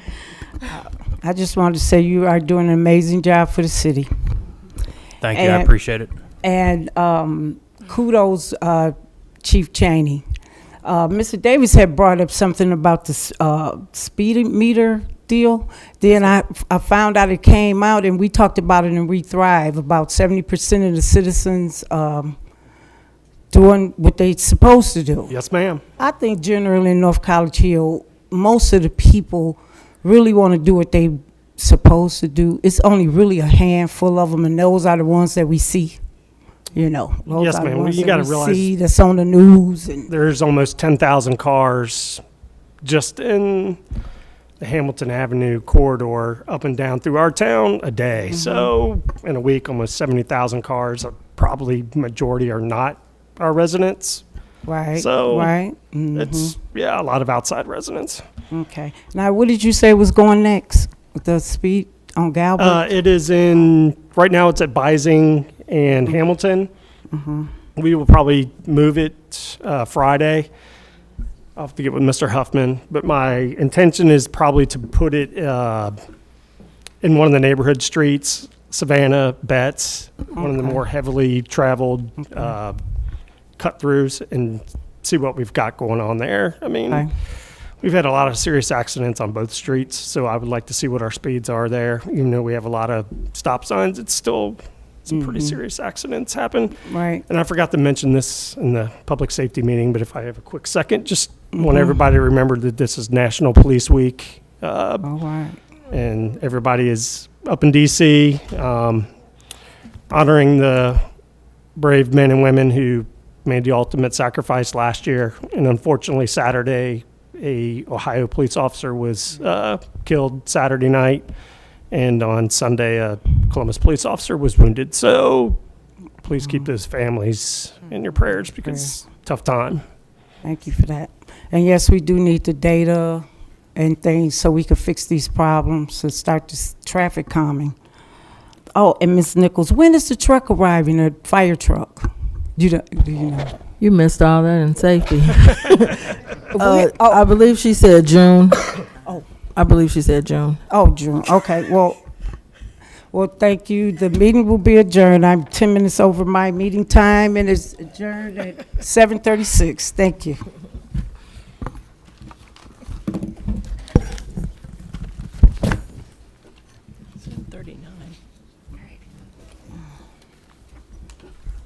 That's what I have too. She helped me.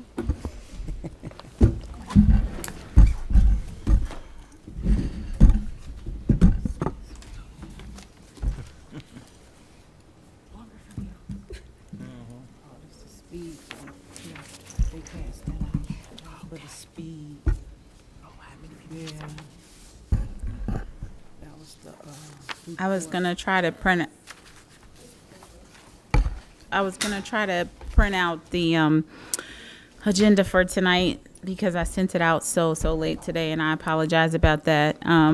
However, what I will do in lieu of not being able to print it out is go through the list on the agenda so that you can have kind of what we're gonna discuss. And if you choose to jot it down, then so. Let's see. Okay, here we go. Sorry. Okay, so on our agenda, we have, and our meeting is officially started at 7:40. Budget and Finance, May 13, 2024. And we have 11 items on our agenda. Some of them will go very quickly. We have 2024 salary ordinance, memorial for Dunson, tow lot proceeds, public works, fire department, legislation for minors, splash pad, city building, executive session, old business, and new business. And I sent out with this agenda the meeting minutes for April and March. And so I just want to make sure that everyone's okay with those minutes. If so, then I'll forward them on to Christian.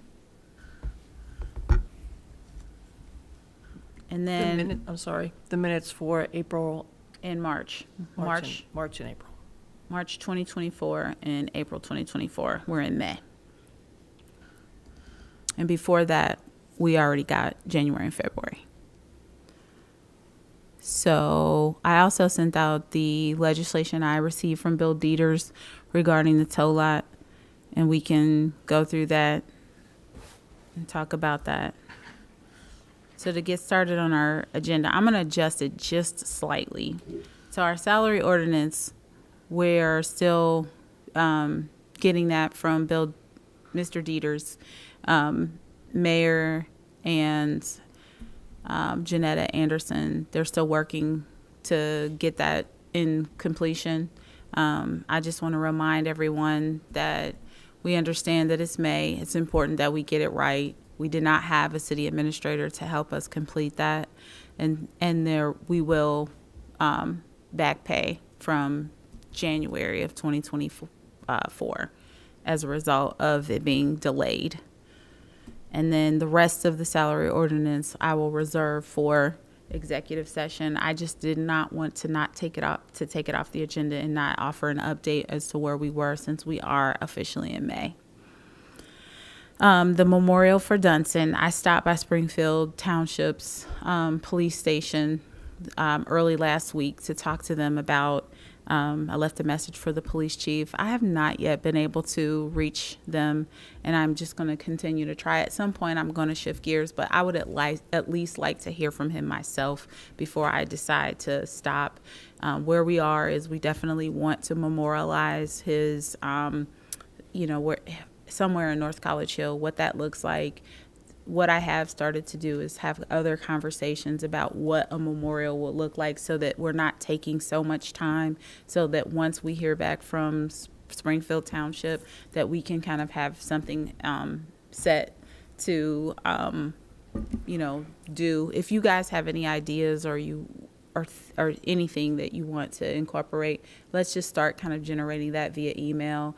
The Tree Commission, is that right? Tree Commission. Yes, ma'am. They have some ideas, some very good ideas that they have submitted to Budget and Finance as a way to memorialize him.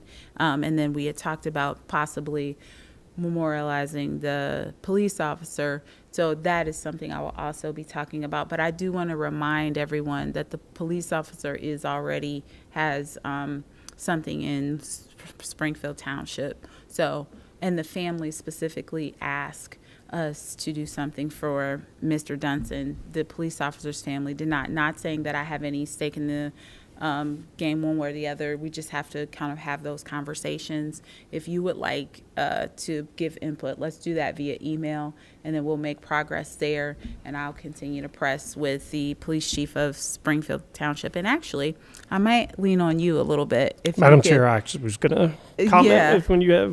when you allow me. Okay, sure, please. Excuse me. So I'm actually working on something at the police station now. I'm just waiting for some final things. So me and you may be able to just get together, and I can obviously reach out. I know last week they were fairly busy, and they are all up in DC this week because of Officer Unwin will go actually on National Memorial Thursday, I believe. So that's probably why you've not heard back. They've been pretty busy. Plus last week we hosted the Chiefs Association meeting on Thursday in their town, so they've been swamped. So, but I can get with you. I have some ideas that we're going to do at our station to honor the two police officers that paid the sacrifice that were North College Hill police officers, but I've also thought about incorporating Officer Unwin into that, and Officer Dale Woods, who prior to serving in Coleraine served here on our police and fire. So I'm working on something. So I'll be glad to get with you and share it. So Okay. And I'm happy to make sure that we incorporate the police officers, but I want to actually make sure we do something for Dunson. Absolutely. Because his family and the attorney came to speak with us about it, and we said that we would move on it. So hence why it's sitting in this committee. yes. So both hand, please. Yep. And if you can help me out with the police chief, that would be great. I can help you with both if you need be. I can Okay. help facilitate with the Dunsons as well if you need me to. I'll be more than Perfect. happy to do that as well. Okay. I'll take that help. Okay. Madam Chair, Yes. may I take a brief exit from the meeting? Absolutely. And then tow lot proceeds. So you have a piece of legislation that Bill sent to us in your email. He sent it, and then I sent it.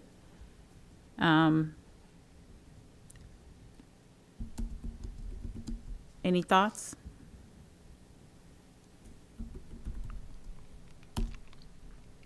I read it. I don't have an issue with it. I'd recommend that we send it to the council agenda. You guys ready to send it to the council floor?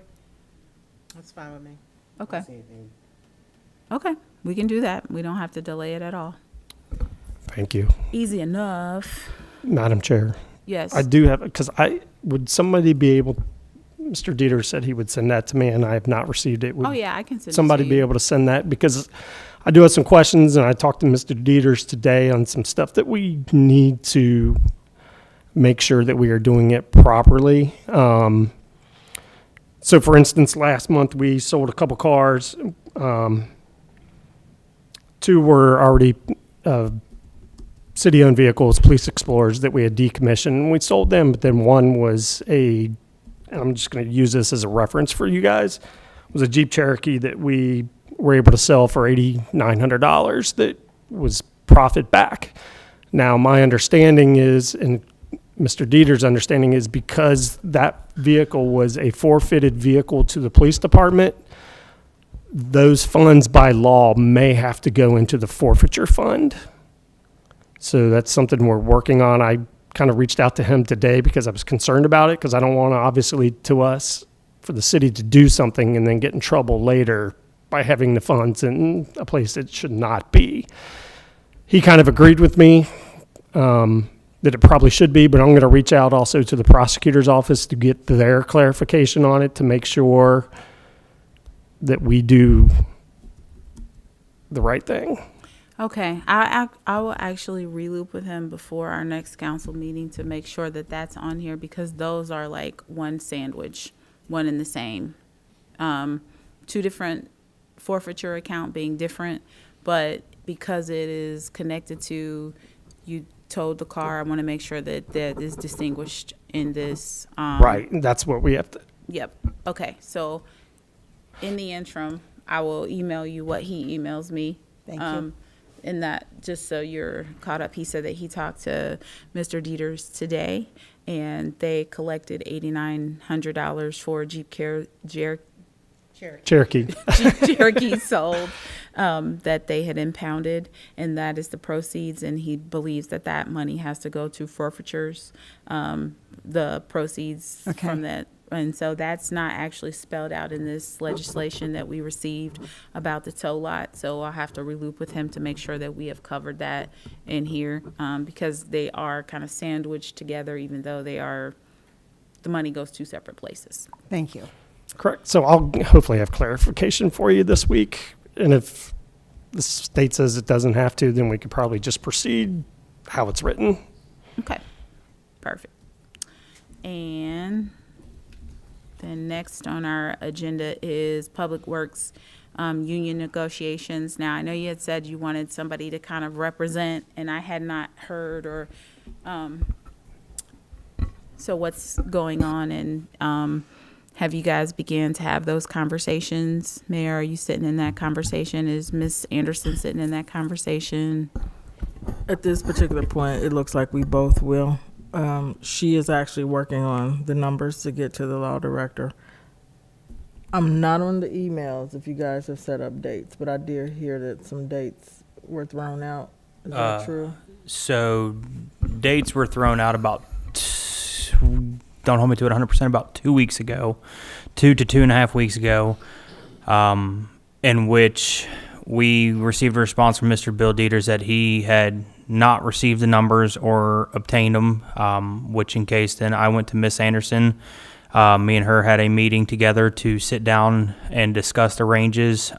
We put together a proposal of what other municipalities our size are starting pays around us, and we are moving forward from there. I did speak to Miss Janetta this morning and said that she did have a meeting set up with Mayor Nichols tomorrow. So at this point, we're not stalled, but we're just definitely moving very, very slowly at this point. But we are getting the numbers together to see where we can go from here, and hopefully we can get with Bill Dieters and Mark Cater, the union representative, to get something going.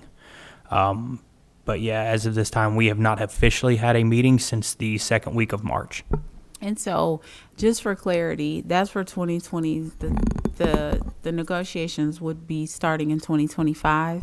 No, our contract was up December 31st. We were 140 days behind. Okay. We are working. My guys are working without a contract. Okay. So, Sorry, could you repeat those dates again? I missed it. Their contract was up December 31st, 2024. And as of right now, we are coming up on 140 days without a contract. and I just want to say, Or sorry, yes, 23. Yeah, sorry, thank you. Yeah, sorry. Exactly what you said is what I typed too. So thank you.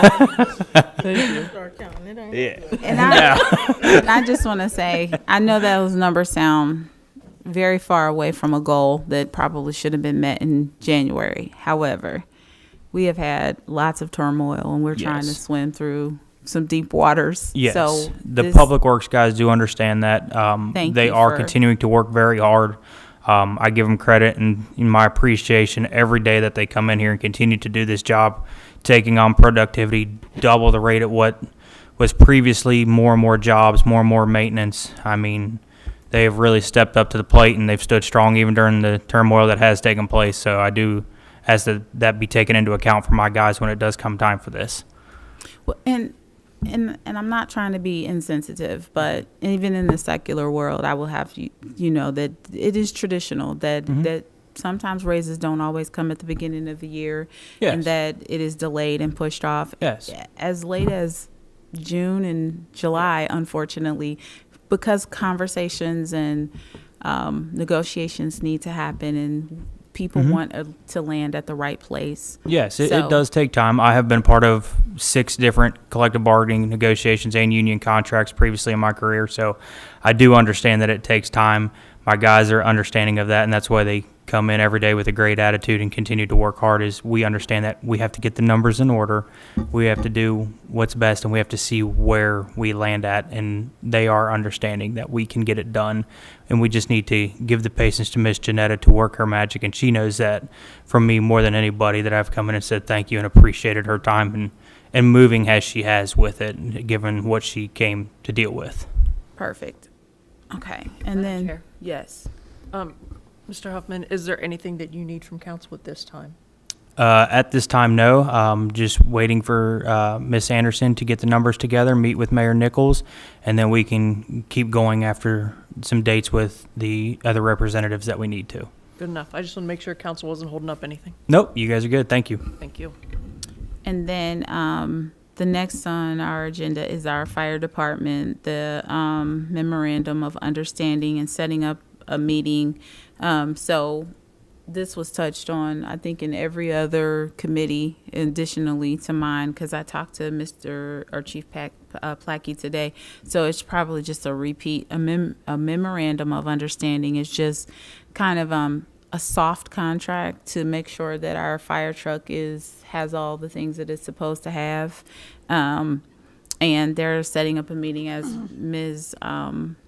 DeWald said, around the 28th or 29th of May, and then they'll decide from there sometime June when the final meeting is. And Ms. Nichols, or Mayor Nichols, is very correct when she talks about the pictures. I want to, and I think we talked about bringing the screen in here, because I would like to share those pictures with you all of the build. It's just really nice to see. I know maybe some of you all have seen those before, but this was my first time, and it was impressive. And it's just nice to see what we're doing with such a large lump sum of money.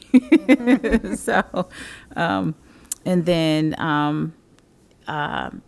Chief Plackey said, literally, it's like a rolling frame. So he and I were talking about that today. And then the legislation for the minors, I'm still waiting on that from Mr. Dieters. I know that we have to, again, model North College Hill's legislation with the state of Ohio. They recently had some changes on how minors are taxed when they're working before the age of 18. And as soon as we get that legislation, we've talked about it, it's been on the agenda a long time. We're just actually waiting for the legislation. And then we should be able to move it right over to council floor and get that taken care of. And our legislation will just exactly model Ohio. It's very similar to what we did with the fireworks in the summer. We just modeled what they have. It's the right thing to do. That's what we plan to do. And then the splash pad update, I think Ms. Clear talked about that in the previous committee, so I'll move past that one. And then the city building update, we are expecting either later this week or early next week for some hard numbers on what it's going to look like to get the building functional, or at least the asbestos cleared out, and no more breathing hazard or environmental hazard. So that should be coming either next week or the following week. And then the overall assessment of tear down, keep up, all of that. And then I'll bring back to you not just one of them, but all of the recommendations. I think Ms. Brunner's not present, but she did a good job of getting some quotes and some information. And I feel like the best way we can go forward is to just look at the hardcore information, look at what the building has, the sturdiness, look at the cost that it's going to take to tear it down, look at the cost that it's going to take to rebuild it back up, get it back to a midpoint. It could, one, propose that we do it in phases if we decide to keep the building at all, but really tangibly looking at numbers across more than one, so that we have something to compare to and to see what each person or company said about the building. So I feel like we're on the right track with that, and we have some robust finances to consider. What I would ask us to consider is how are we going to pay for whatever we do forward? Because honestly, regardless of whether we tear it down to the ground and make it rubble, we have a huge cost coming, and we have to figure out how we're going to pay for it.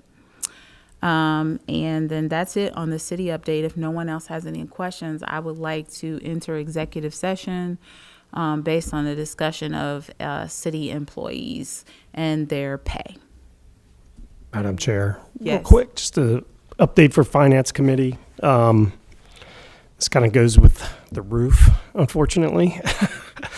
There is a small section of roof that, or part of the building that joins the fire department and the shingled roof of the police department. It is leaking into the mayor's court clerk office, a room that we are trying to convert into extra storage, and into our garage. So luckily, when the fire department did their original assessment on their roof, they got an estimate for that part. I was emailed that Saturday, signed a tentative agreement to get it fixed because I do have some money in my budget to do that part. I will meet with Miss Janetta tomorrow just to make sure that the money's there before the contract goes complete, but it's about a $14,000 job. Okay. So, but it has to be done, or I mean, it's leaking in 3 sections and it's pretty bad. So this will completely fix it and we won't have any issues. And as far as I know, the roof over the rest of the building's fine. We haven't had any issues. So let's keep our fingers crossed that the pitched part is good. Thank you. Yep. Okay, with that being said, if you guys. Sure. Thank you. Kathy Curitan, 6718 Development Drive. So a couple of questions relative to the finance and our budget.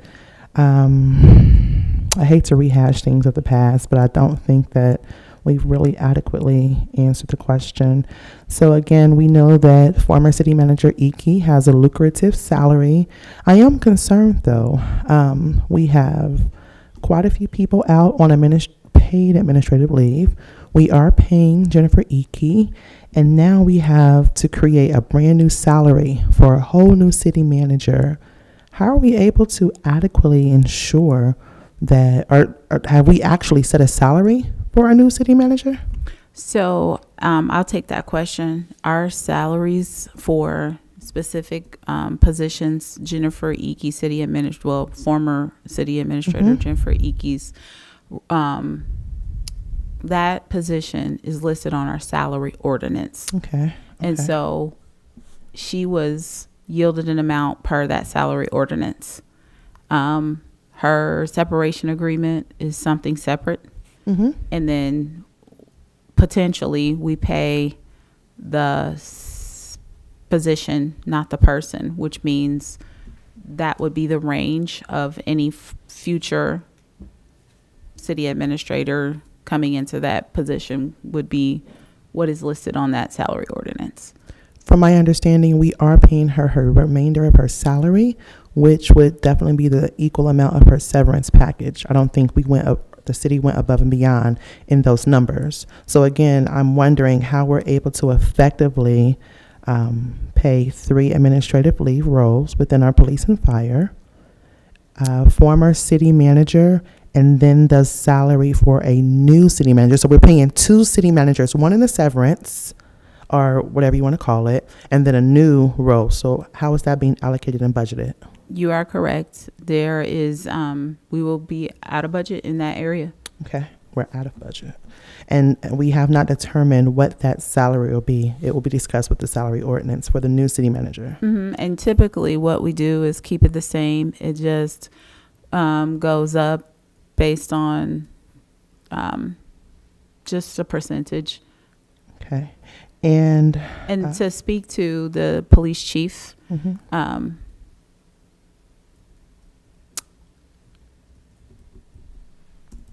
I'm not, don't feel pressure. No. I just wanted to. Mayor gave me my answer. I'm not allowed to address that. Yeah, sure. I'm only speaking from a financial standpoint. Equally, those I can tell you this: with our police chief circumstance, we are not losing. Oh, well, that's good to know.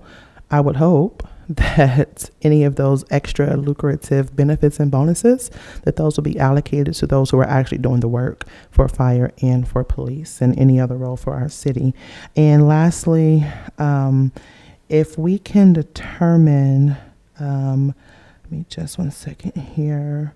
Will the police department's budget be able to sustain the administrative leaves? So you mentioned that we won't take a hit, but will their budget as is continue to sustain, even though it's not paying the chief? I'm reading between the lines. They're still a lieutenant. We don't really have a choice in that. There is an ongoing investigation that is not finished. Right. We don't have a choice in how we handle that until the investigation is complete. Not the investigation, the budget. Will the police department? There are certain things that we cannot do until the investigation is finished. Okay. So that directly relates to the budget. Gotcha. Okay, that's so all. that's our hands are tied there. We have to wait till an investigation is complete to be actionable and things that are related to the budget. Okay. Madam Chair. Yes. Madam Mayor. There would only be one position being paid in that department. So it's like if we look at the police department right now, there's no additional salaries being paid. As Ms. Dukestein said, those salaries will continue as long as they're on administrative leave. There's no overtime. There's no bonuses, anything going to those employees that are on administrative leave. I don't want to say. But their base salary, they still receive that. Right. And so that's what I was just wondering, even for the city administrator, going back to that, if we don't have a current city administrator and we're paying the former city administrator and we're hiring another city administrator, there are two parties that are getting paid, one on a leave or a whatever you want to consider it, and then the other is the new. And the same would go for the police. We have an acting interim chief, and then we have another chief that's on leave. So both salaries are being paid. But if you think about it, he was already an employee, so it's not an additional salary. So my understanding would then be, I'm very transparent and very honest. Don't have me in a leadership role, and you're still paying me the same amount. That's completely not fair. Doing all of the hard work, and I can address that though. If I could, we would never do that. I didn't think That so. is I didn't think so. So unethical. Right. I didn't think so. So the city offered to do that for me, a salary increase when they offered me the position. It was the position of the state FOP, which the mayor said, let's make sure Good. that this would not affect my status in the union. So the state FOP told me not to take the raise at this time because it would, as soon as I did that, it would pull me out of the union. Gotcha. And I would have no protection. So then for myself, if they decided to go a different direction and not promote me permanently as the chief, in essence, I could then be out of a job. Gotcha. So, and there's civil service rules too, that if my position opened within 90 days, we have to fill that position. So that would create another issue. I wouldn't be able to just go back. So me and the mayor discussed that at length. Well, not in length. It was just a short conversation. FOP said, no, do not do it. You can take the title and do the job. Yeah, as long as The mayor has been very good I'm to sure. me. So when I come to these committee meetings and when I do prep for the committee meetings, I get overtime. They're taking care of me. Good. I'm not complaining. Good. So And I can tell by your presence. So I just wanted to get the clarity. And then one more question for you. What salaries outside of police? I really don't like to discuss anyone's personal business ever from a financial standpoint. But what salaries are going to be discussed during the salary ordinance? It would include all of those that are on the salary ordinance. And if you don't know offhand, it's perfectly fine. It's non-unionized Yes. Okay. non-unionized. employees, Okay. I'm not sure what that is, but I can. like our chiefs. Like, Department heads. Right. Oh, non-unionized. I understand. Right. Okay. All right. Thanks. That's all. That's all. Yes. So, Ms. Kieran, the one thing that I wanted to address, I know you mentioned it a couple times about the city administrator line item, and I think that one's probably going to be handled a little differently. So, at the beginning of the year, council approves a budget, and I'm going to say it was, I don't know, there was a certain amount of money put in the administration salary line item that covered the city administrator and the mayor. They're both on the same line item. So once that money has been spent, then Miss Janetta Anderson will come back to council and say, hey, I need more money appropriated into that line item. And at that time, that's when council will then engage again and will put more money into that line item, and that money will come from the general fund. Does that help? And so, at this time, if you guys don't have any other questions, we'll move into executive session. And I'm actually giving room for other questions so that if, because when we come back, we'll probably just close out if no one has any other new or old business. Okay. So I'd like to move into executive session to talk about a city employee and salary.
You abandoned our meeting?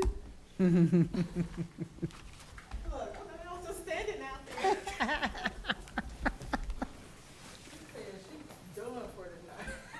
didn't even say bye. You just left. She said bye. Caught the back of her head.